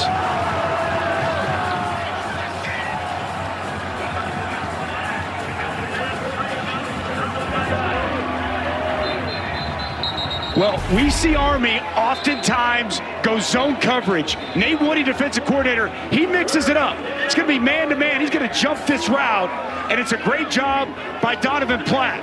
Reads it, jumps the slant, gets right there at the point of the ball getting there, and it's a huge pass breakup and a massive fourth down stop. And all of a sudden now, when you start to look at the amount of possessions, Tulane's got to find a way to get a quick stop or a takeaway on this possession. Well, Tulane just off, like Mensah on third down. He takes a 2-yard sack to make it 4th and 8 instead of 4th and 6 at worst, as Udo gets to the 19 for a gain of 3. And we just had not been seeing the Green Wave do that this year. We had them early in the year where they hung with Oklahoma on the road, but for whatever reason the last 2 weeks, they've looked like a different team. They were out of sync against Memphis. Now, Memphis a really good team, 10 wins, top 25 team in the latest rankings, and they really got all over Tulane, and a lot of it was self-inflicted, as we've seen here tonight. Just at the end of the season, Tulane just not playing at their best. 2 turnovers, 2 missed field goals, a ton of penalties. Good job by Short to get a grasp of the football on the pitch, cut down by Chenchu at the 24, third down. Bryson Daly took a shot from Deshaun Batiste on this option. Well, you want to play quarterback at Army, you better be tough. He takes a big shot, but still delivers that option pitch on the perimeter to Noah Short. And right where they want to be, right on schedule once again at 3rd and 2. You see that bandage on his right elbow. That was from an injury in the second quarter. He runs here trying to get the first down on 3rd and 2 and doesn't get it. Tackled by Chris Rogers. Do you dare go for it on 4th and 1 from this position? Just about everyone else in college football, no. But Jeff Monken, Army, with Bryson Daly, you bet your bottom dollar they're going to line up and go for it on this 4th down. Not wild to see. If you watch last week against UTSA, they went for a 4th down on this side of the 30, and they're doing it again here. It would be a huge stop for Tulane if they can come up with a stop.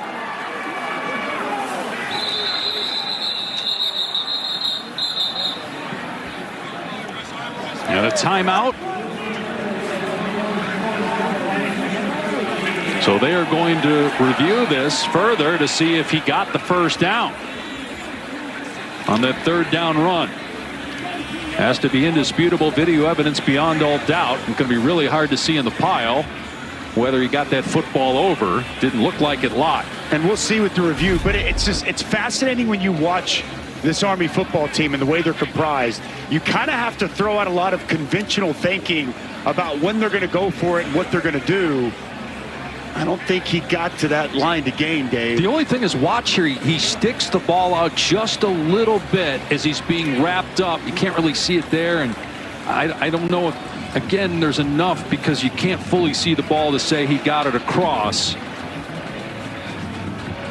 And I love what you said about everybody else in America is punting the football up 21 points inside your own 25. You're correct, but, this is a spot where they're built and they like to go for it in these situations. And it's not just because they run the ball well. It's their mentality. Correct. It's who they are. Correct. As men, along with being a running football team, there's just no fear. And it was interesting because we talked to Jeff Monken yesterday. It was kind of a rhetorical question, like, how will the guys handle a championship game? They never played in one. And Jeff kind of smiled. Coach Monken said, "You're talking about on the field, right?" I said, "Yep." He's like, "I'm not worried about it at all." No. He said these guys are as tough as they come, and all the things that they have to deal with, they're going to be ready to go for this game here tonight. Another thing, I mean, they're 5th in the country at 4th down.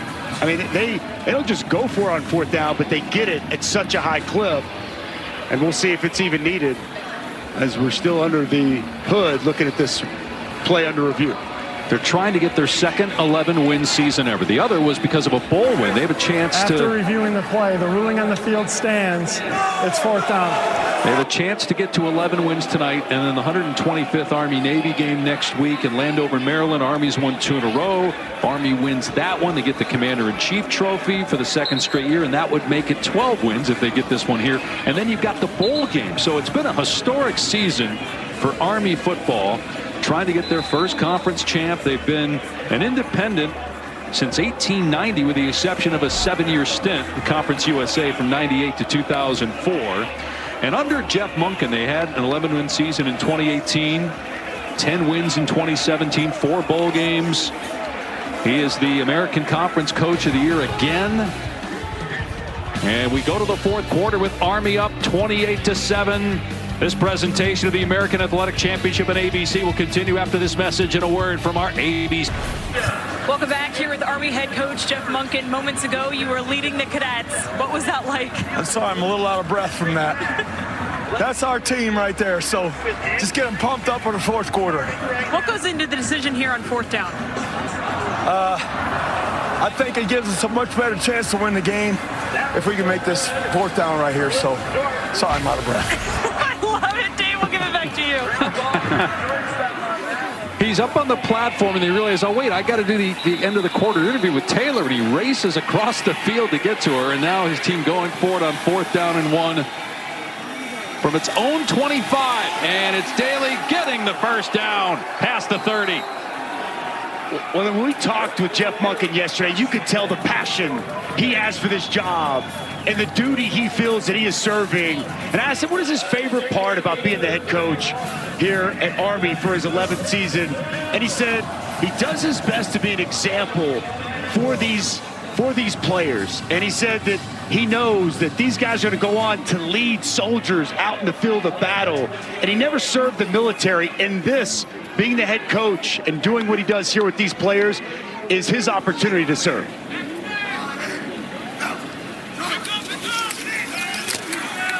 Daly trying to find a running lane and dropped it to 32. In our meeting room yesterday with Coach Monken, he had up 2 plaques. One was team goals, which was do your job, follow the plan. And then the other one was the schedule. Every opponent is Army. And he told us, if we don't beat Army, nobody will. And that's why he put that up. Remind his team that they're playing against themselves in a way. It's a mental game. And when you're coaching players that are training to serve our country for a long period of time, as soon as their football season is over, they buy in very easily. And Udo getting the first down. Monken spent some time with Paul Johnson at Navy, so he did have a sense of what he was getting into 11 years ago when he took the job. But what a transformation. This is a program that had some good moments over the years, but lately, till Monken took over, had been struggling. And they're one of the best non-Power 4 programs right now in college football. Been incredible. And what an addition for the American Conference to bring them in. And, you know, we talked with Jeff Monken about that, and, you know, didn't know at first, but boy, they are fully excited about this opportunity. And here they are, year number 1 with a chance to win the conference championship. Daly running again to the 45-yard line. There's continuing to take time off the clock. So we touched on what Monken has done. Just look at what he inherited. 25 years. They had 19 losing seasons. They've had only 3 in his 11 years. They're going to a bowl game this season after back-to-back 500 seasons. They're, with a win tonight, going to get to 11-1. It'll be the first ever 11-win regular season. Remarkable. Just a remarkable job by Coach Monken and his staff here at West Point.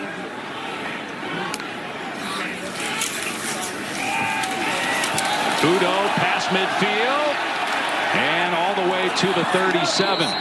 All the coaches live on campus. They live right by the stadium, so they're around each other all the time.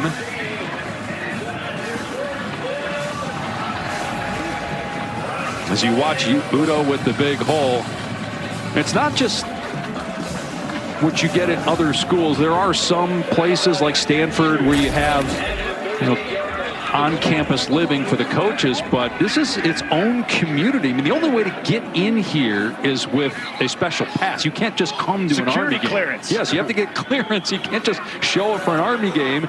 And you've got this row of houses where the assistant coaches all live next to each other. The head coach at Army has always lived in the same house. They have another house called the Beat Navy House that is sometimes home to great luminaries like former presidents that have come to visit West Point. It's remarkable, unlike anything I've ever seen. But we're going to have to step away here for a moment because we got an injured player, Paolo. We mentioned before the break, all the assistant coaches live next to one another. There's Cody Worley's home. Now, we got permission to show his home. He's not concerned with anybody getting in here to break into his house. No, there's an elementary school on campus. All the coaches' kids walk to school together, sometimes unaccompanied because the school is right by the homes there. And it's just a unique place on so many levels, and something every American, if you get an opportunity, should see. 100%. I think it was Cody Worley that told us over 1 million people come each year to tour it and check it out. It is well worth the visit here to West Point. Bryson Daly, 4 rushing touchdowns on the day. Udo gets the carry, gain of a couple. The winner of this game will not play in the college football playoff. But tomorrow we've got a number of games with spots on the line. Clemson, SMU in the ACC championship game. Who wins? I think it's going to be a fabulous game, but I like SMU. I think SMU's been the better team all throughout the course of the season.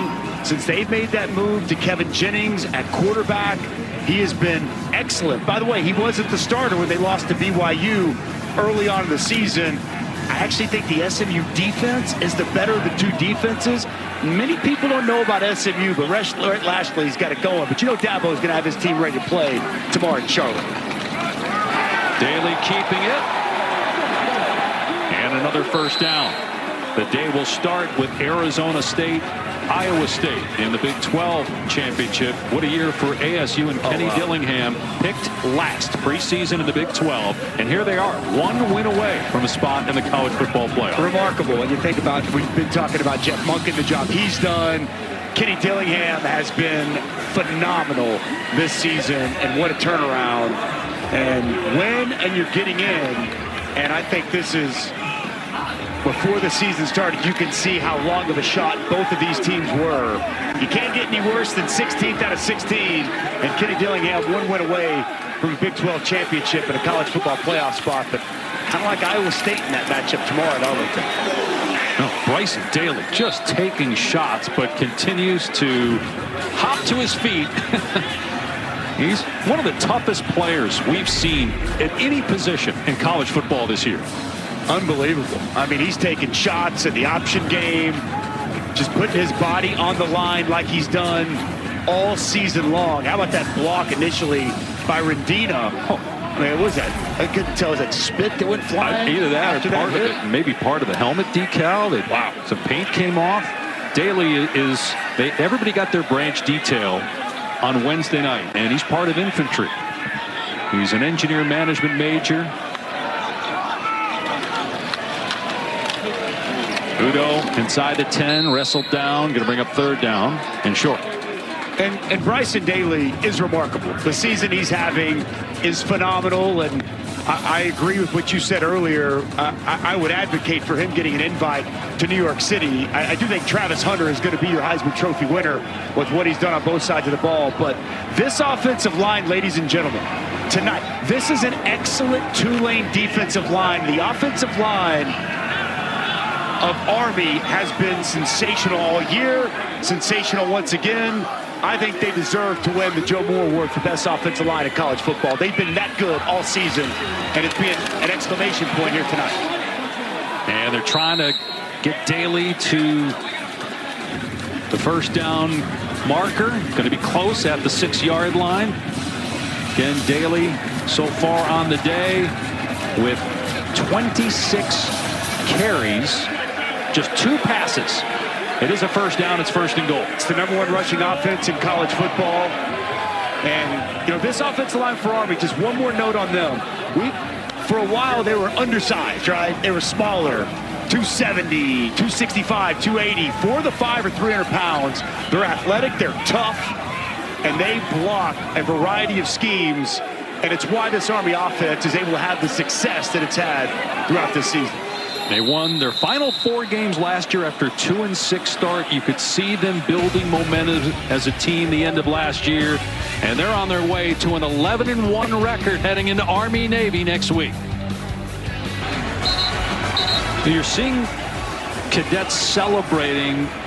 Oh, this is branch night on Wednesday, where everyone in the U.S. Military Academy gets their assignment as to what's next. And the ones that were happy, the ones that got what they wanted. We mentioned Bryson Daly got branch detail infantry.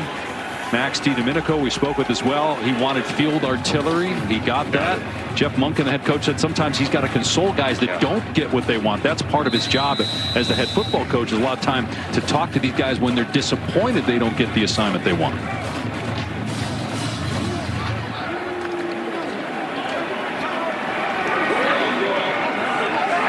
Played 15 of a 10-minute drive. They had a 14-minute drive earlier this season. Udo, and his knee was down. Did he get the ball across? He did. Touchdown, Army.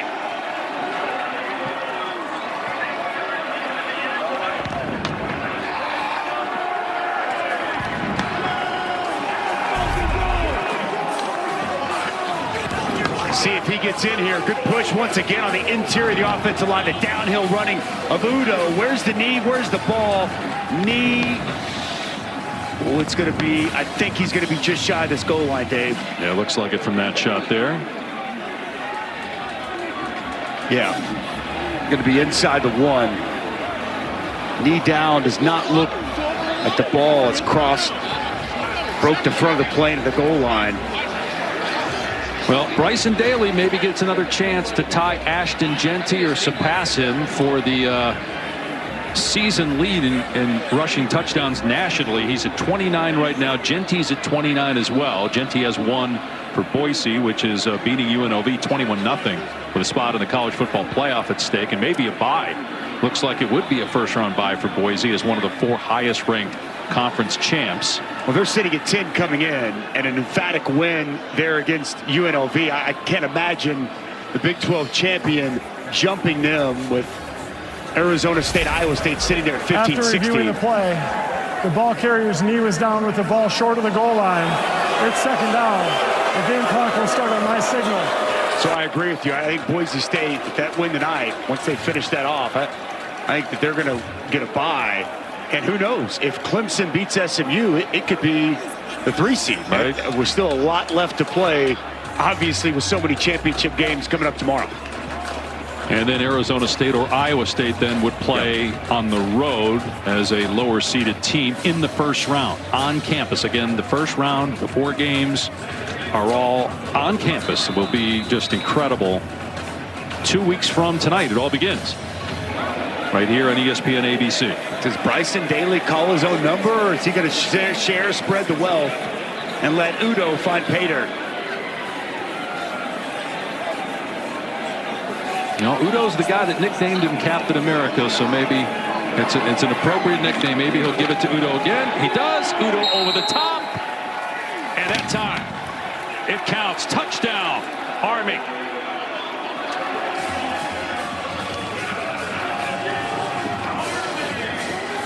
And as this game winds down, this drive really epitomizes and summarizes this season for Army.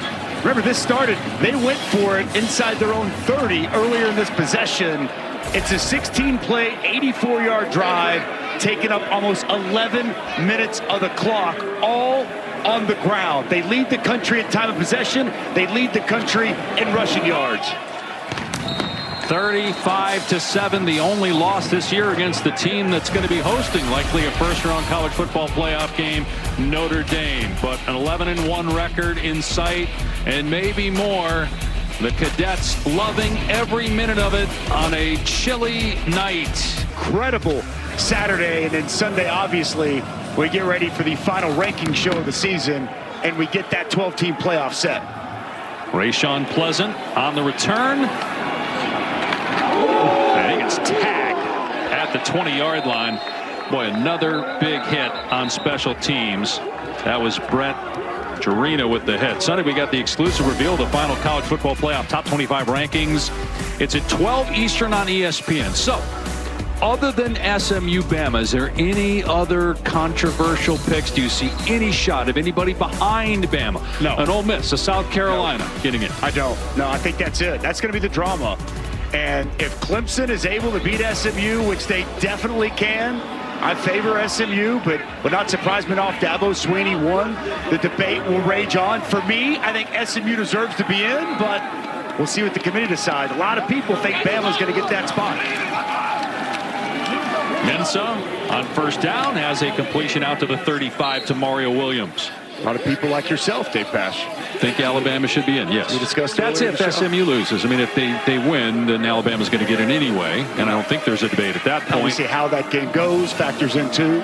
And some people think Miami should be in over Bama, but 2 losses. And speaking of losses, Mensa losing the ball and then covering it up. But, you know, Miami, the Virginia Tech game coming down to the wire there, they lived dangerously. I think the committee got it right in terms of putting Bama ahead of Miami. Cal game as well. I agree. I don't think Miami, you lose 2 or 3 games down the stretch, it's tough to say they deserve to be in. Now, some people would say, what about Bama? 24-point loss to Oklahoma, 6-16, next to the last game of the season. South Carolina, Ole Miss, but to me, that's secondary at this point. Mensa dumping it off to Hughes. As long as the language used by the committee is the best 12 teams, right, it's hard to not look at a team like Alabama with the talent and the strength of schedule and the win over Georgia. It's hard to say that they shouldn't be in. It's also hard for me to look at a team like SMU that goes into the ACC, goes undefeated, and since they made a switch at starting quarterback, they haven't lost a game, and their only loss was to a good BYU team that's ranked. So it's a fascinating debate, and it may not even matter because if they win, it's a moot point.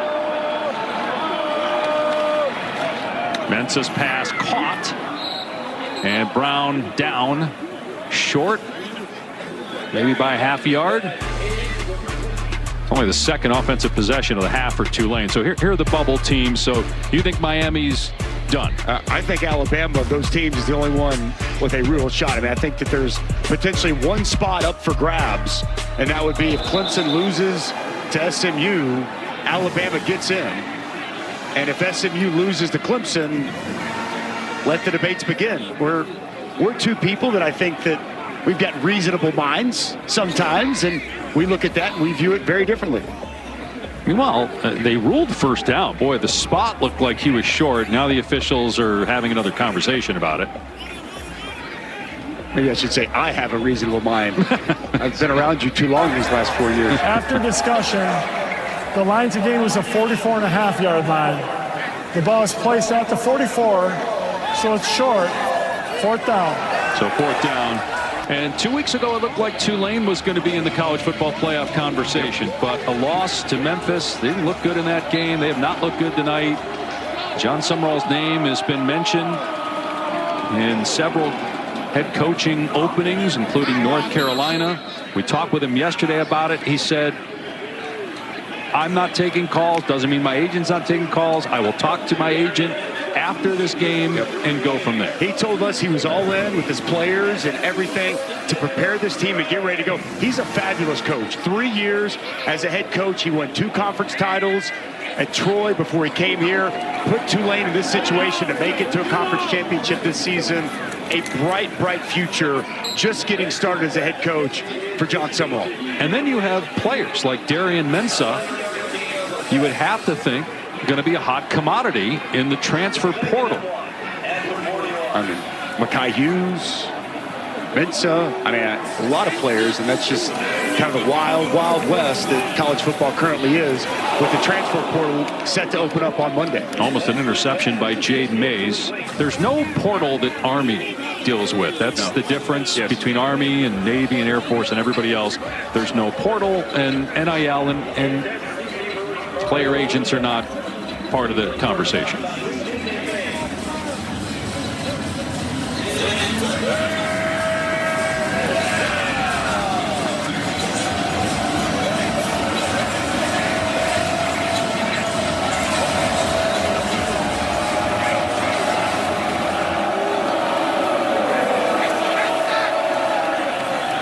Arnold Barnes getting the carry and a first down for Tulane. As we head into December, AAC on ESPN Plus is your exclusive home for more than 1,000 games and events, including 350 plus men's and women's basketball games. It's also the destination for all American championships, as well as the All Access Series that takes you inside the lives of the student athletes. If you're an AAC fan, sign up today, ESPNplus.com/AAC. As Mensa steps out of bounds again, doesn't throw it away. Got back maybe to the line of scrimmage. Good coverage down the field once again. Caleb Fortner, just relentless percent to the quarterback, and he ushers Darren Mintz out of bounds. I mean, you feel a little for Tulane if John Sumrall leaves, and we don't know that he's going to. But you know, they had Willie Fritz, who was a great coach. And yet, even with a new coach this year and a lot of new players, a new quarterback after Michael Pratt, who had been the guy for a long time, leaves, they still are playing for the conference championship for the third straight year. Mensa throwing downfield and knocked away by Casey Larkin, incomplete, and that pass intended for Reggie Brown. Boy, Casey Larkin just flies around. Nice play by him. He should have been an all-conference player this year at safety for Army, but to your point, they had to replenish a lot, Dave. And John Sumrall, they've run a lot of new players via the portal and had to address a lot of different things. And even told us the first 4 games was kind of like the NFL preseason, and they just kept getting better and better throughout the course of the season. And that kind of hit a brick wall last week against Memphis, and it's carried over here to tonight. But still an impressive year number 1 for John Sumrall at Tulane.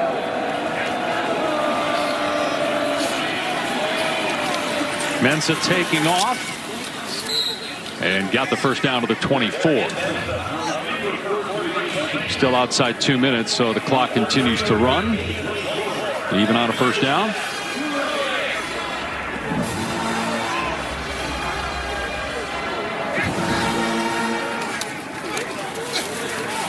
Mensa got a receiver in the end zone, but coming over to break it up again is Larkin, and he's upset with himself that he didn't get his 5th interception of the season. Mario Williams the target. Boy, and Derek Minson never saw the safety Casey Larkin, and his eyes on the quarterback the whole way. Almost an interception, but it's a pass breakup, and the good football continues for Army. 35-7 Army leads here at West Point. No one happier about the score than all the cadets behind me. Now in the first row, you will see 36 of them dressed in costumes. Turns out there are 36 different groups amongst the cadets, and each one of them has a mascot, and so they're the ones leading the charges down here. 36 companies all have mascots, Dave. Who knew? It was great seeing him. I did not know that. And then you see him before the game, they all ran onto the field together, and you're like, is this really going on at Army? Just like that sword. That guy had impressive. Mensa, he gets hammered, and he still completes the pass to Mario Williams. Close to a first down. Caleb Fortner on a tight wrap. Big shot on Mintz as he delivers that pass. Just in front of the first down yardage.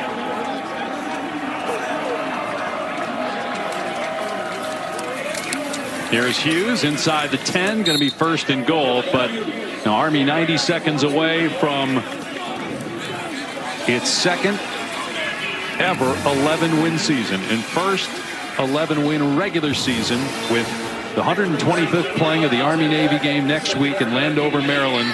Commander-in-Chief trophy on the line. Win number 12 on the line for Army as well. Hughes brought down at the 2. And we talked with Max DiDomenico, and we asked him, what would championship mean? And he said it would mean the world to us and this team, and it would give us the opportunity to etch our name into Army history. Just an incredible feat that Army's been able to put together throughout the course of the season, and a championship that they're going to bring home here at West Point.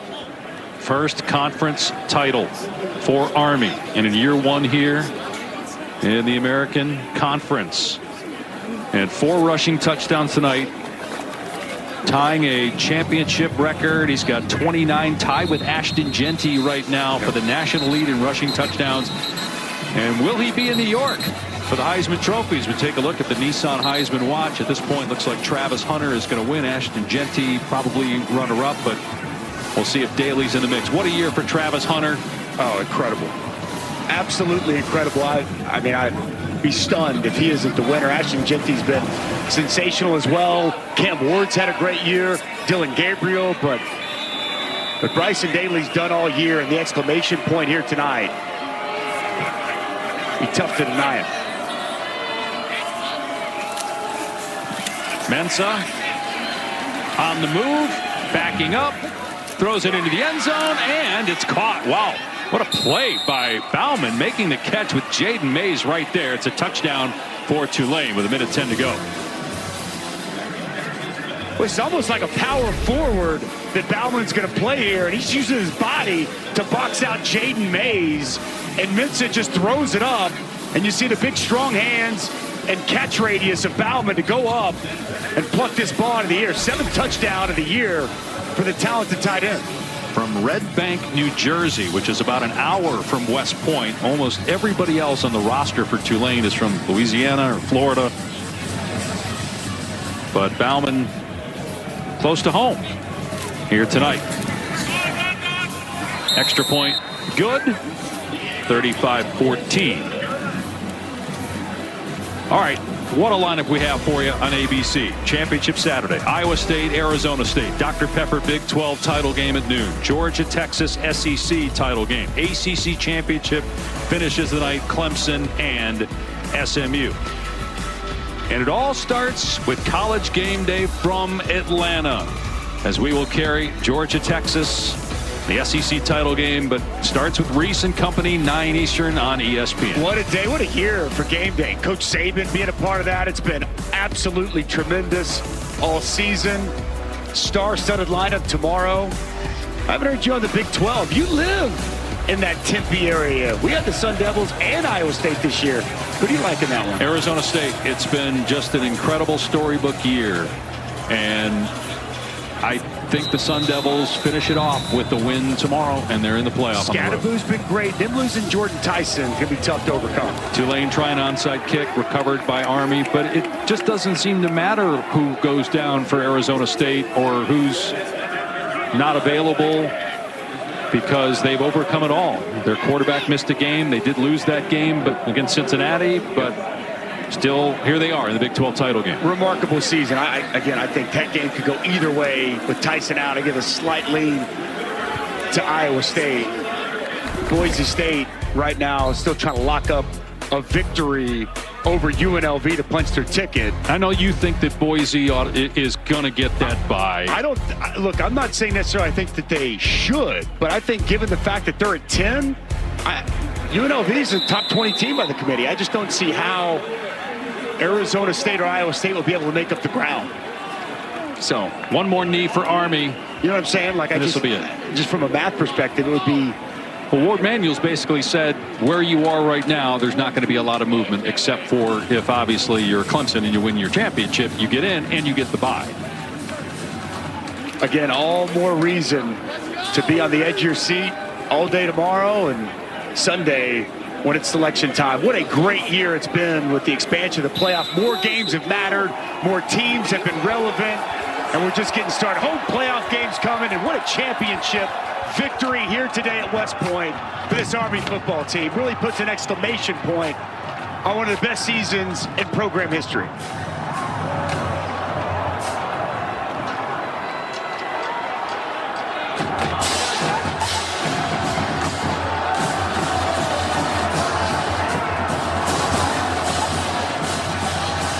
and in the middle of the cadets storming the field. Taylor with Coach Monken. Coach, your first year in the American, you guys are victorious as champions. How? That's just grit and toughness and discipline and effort and brotherhood and love for each other. A team that was just desperate to win. And I've been a part of a lot of games in my career, but there's not many times I've been as proud of a team as I am with this one tonight. They played a great football game. What makes you so proud? Just these guys. I mean, they're unbelievable. The toughness that they have, what they go through on a daily basis, what they have to overcome just to play this game every day. It's just awesome. They're well led. These seniors, our captains, just did a tremendous job this year. And now we got the biggest game of the year coming up next week. Coach, if a year ago at this point, someone would have told you this scene would be unfolding with all the cadets coming onto the field, your team celebrating a conference championship, what would you have thought? Well, I would have hoped they were right. So it's happening tonight. It's great for the Corps, and great for our team. Coach, congratulations. Thanks a lot. Thank you. Dave? And you heard at the end, Coach Monken say beat Navy, they'll get a chance next week. And if they do, that would be win number 12. What a year for Monken and the Knights. Yeah, that's the part that, I said cap off one of the best seasons in program history. The best is yet to come next week with that matchup against Navy for the Commander-in-Chief trophy. Just to this point, year one in the American Conference, undefeated throughout the course of this season. Just been awesome. I just love to hear Coach Monken talk about his team, talk about the toughness, talk about the grit, what these guys go through. And when they get the opportunity to come up here, as they call it, the way they leave it all out on the field, it's commendable and awesome to watch. Near the site, which is called the Plain, by the way, on post here at West Point, where legend has it the first forward pass was thrown. We had only 2 forward passes thrown in this game by Army, yet they win 35-14. And you're looking at the Beat Navy House. That's what they call it. It is housed presidents. The luminaries that come to campus get to stay there. Imagine there are a bunch of trophies in there from their wins over Navy, and they look to beat them for the 3rd straight year next week in Landover, Maryland. Which would make it tough. We've been having this talk about Bryson Daly getting an invite to New York City. I think he's going to be busy next week. The same time, right after that game, obviously the Heisman Trophy ceremony, but it's going to be an excellent matchup next week.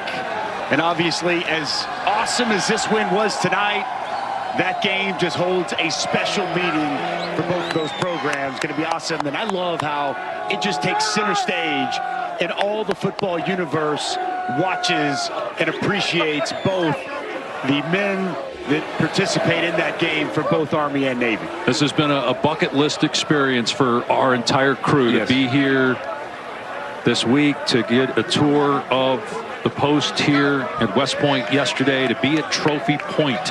Wow. The West Bank of the Hudson, a critical area during the Revolutionary War. George Washington staved off the British troops to secure our freedom back in 1778, which eventually led to the United States Military Academy's founding in 1802. 16,000-acre campus, a stadium that's been around now for 101 years, and a historic season for the football team. 8th straight week they've been ranked the longest since 1958, and they'll take that top 25 rating into their game with Navy next week, and a bowl game after. First bowl game since 2021. And the alma mater playing here now at Michie Stadium.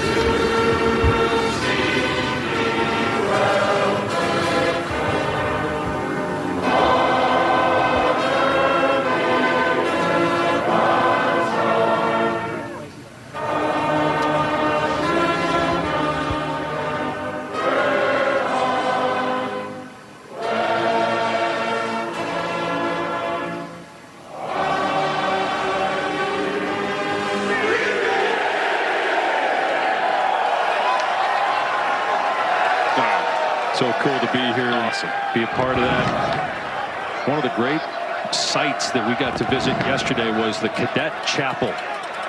And we have some terrific photos from that. The stained glass that was in there. Unbelievable. Chill bumps. Yeah, when you walk in there for sure. And one of my favorite spots. I mean, that stained glass is just so gorgeous. And if you look up there as the camera zooms in, duty, honor, country. Goosebumps walking in there looking at that, and goosebumps once again looking at the shots that our great camera crew was able to grab earlier today. I'm sure you noticed too here at the stadium, there's part of the stadium that's under construction. They've put a lot of money into Mikey Stadium to build up the area which is opposite our press box, which is in front of the Lusk Reservoir, which leads to the Hudson River. And there are certain parts of the stadium that cannot undergo construction because it's a national landmark. But there are some of the renderings of what's to come in the East Stand upgrades slated to get finished in the summer of 2026, leading into another season. And I know Bryson Daly is done and on to more important things, defending our country after this season is over. But this program isn't going anywhere. They're going to be really good for years to come with the culture established by Jeff Monken. There is no question, Dave. Little hiccup, back-to-back 6-win seasons, and he told us that's uncharacteristic of what they built and what this program has become. And you touched on it in the broadcast. Last year, they set their 2-6, and they flipped that season, winning their final 4 games, and it spilled right over into this season. And you feel like the momentum they have, they can close it out. Again, big game next week against Navy, but if they can close that out, just feels like the upward trajectory, upward momentum now in a conference that they have access. And that's one thing Jeff Monken said, that we now have access to the playoff. He thought that was very important with this expanded playoff, that Army would have that opportunity. They clearly have that opportunity, and I can't wait to see where this program continues to go in the years to come. Bryson Daly taking some pictures with cadets. Hopefully he got a chance to take some pictures with the officers. He said that he loves the fact that the officers are seated in front of the cadets, and sometimes after touchdowns he gets to go dap them up, because obviously when you're not in football uniform and you're in your studies or in your military duties that you have on a daily basis, you're not dapping up officers. No, you're not. But up here, up and here, down on the field, as they call it. Yeah, that's right. It's a little bit different.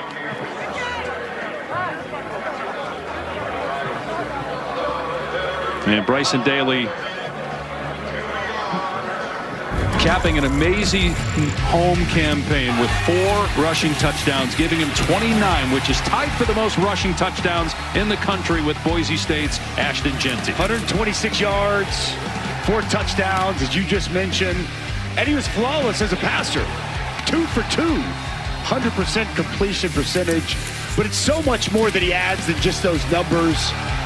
And I thought it was great when offensive coordinator told us that he's the heartbeat of this football team, and he embodies what it means to be an Army football player. That kind of leadership is he is embracing with his offensive coordinator, Cody Worley, on cue. Just an awesome young man, and what a season he has been able to put together leading this football team. The nickname that was given to him by teammate and friend Kanye Udo, Captain America, and that permeated throughout the locker room, and now everybody calls him that. He kind of laughs at it, but he's embraced it, and he's the embodiment of that for who he is as a young man, what he's doing for our country, but also on the field. And he was the American hero tonight. The conference champion, hero of the game with 4 touchdowns, and Army an 11-1 record, first ever 11-win regular season here in West Point. First year in the conference, an independent for so many years outside of the 7 years. so many years outside of the 7-year stint of Conference USA. Year 1 in this league, and they win it. In time now for the trophy presentation and tape. Thanks so much, Dave. Well, congratulations, Army. First year in the American Athletic Conference, and you guys are champions. Thank you to everyone who is joining us, including our representing sponsor, the CEO of USAA, Wayne Peacock. Thanks so much for being here. Great to be here. And thanks to everyone else as well. I now want to turn my attention to the commissioner of the American Athletic Conference, Tim Pernetti, who does really the thing that everyone wants to do, which is hosting a trophy. Please present the hardware. I've been looking forward to this all year. I want to congratulate Tulane and Army on a terrific football season. Nothing else to say but to congratulate the 2024 American football champions, the Army Black Knights.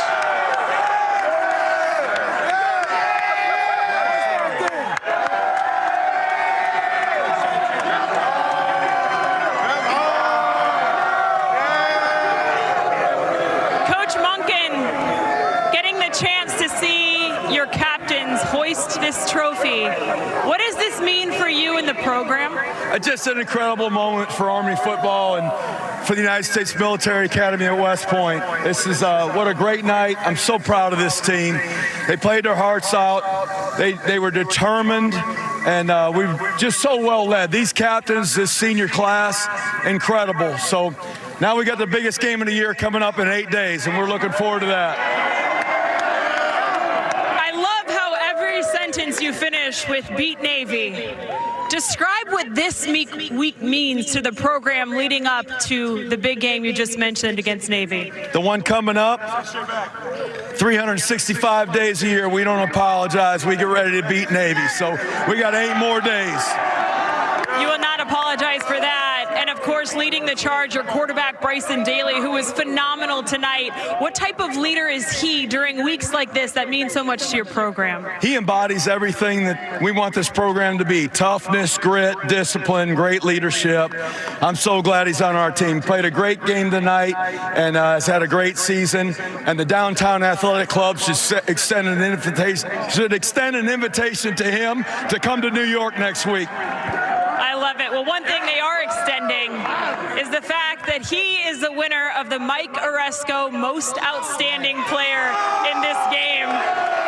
4 touchdowns, 126 yards. Anyone who watched, I think, knew that you would be the MVP. Congratulations.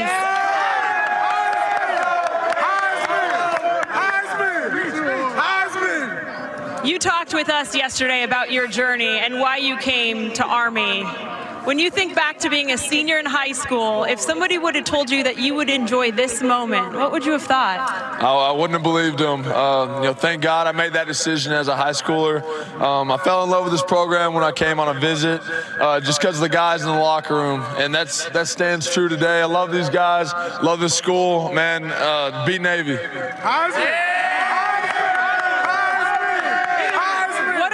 Most proud of that this group has accomplished this season? Just guys staying together and not letting the previous week determine how the next week was going to go. Wins, losses, guys just stayed determined, focused on this week, and that showed in our play and the focus each week, and that's going to be true this next week. You said it, beat Navy. How would you describe what it means to play in that game as a member of this Army team? Yeah, that's the game we look forward to all year. We talk about it in the off season. It's why you come and play here. You get to play in an NFL stadium that's sold out with your brothers and fight with your biggest rivals. So we're excited and ready for the challenge. Well, congratulations to you guys and good luck this next week. But for now, enjoy the fact that you have just won the American. So congratulations to Army on being victorious in their first year in the American. You guys are champions. Enjoy it.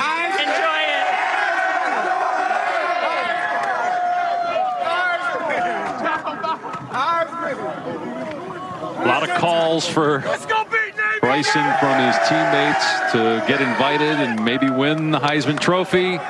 he has in his locker a list of personal goals. And there were some that when they saw that list going into the year thought, man, those are pretty lofty. Being the highest rated quarterback in college football, having 1,000 rushing yards and 1,000 passing yards, being an all-American conference quarterback. Well, he won player of the year and he exceeded those goals. I don't think he set his goals high enough because he blew those out of the water. What an amazing scene as you see this team celebrating, rejoicing this victory.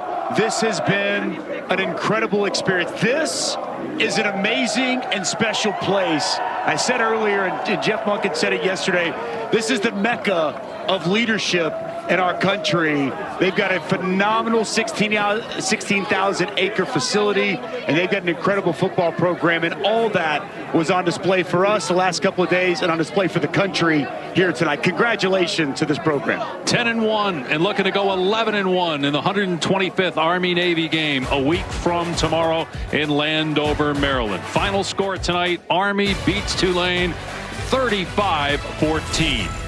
For Dusty Dvorak, Taylor McGregor, our entire outstanding ABC crew, Dave Pash saying so long from West Point.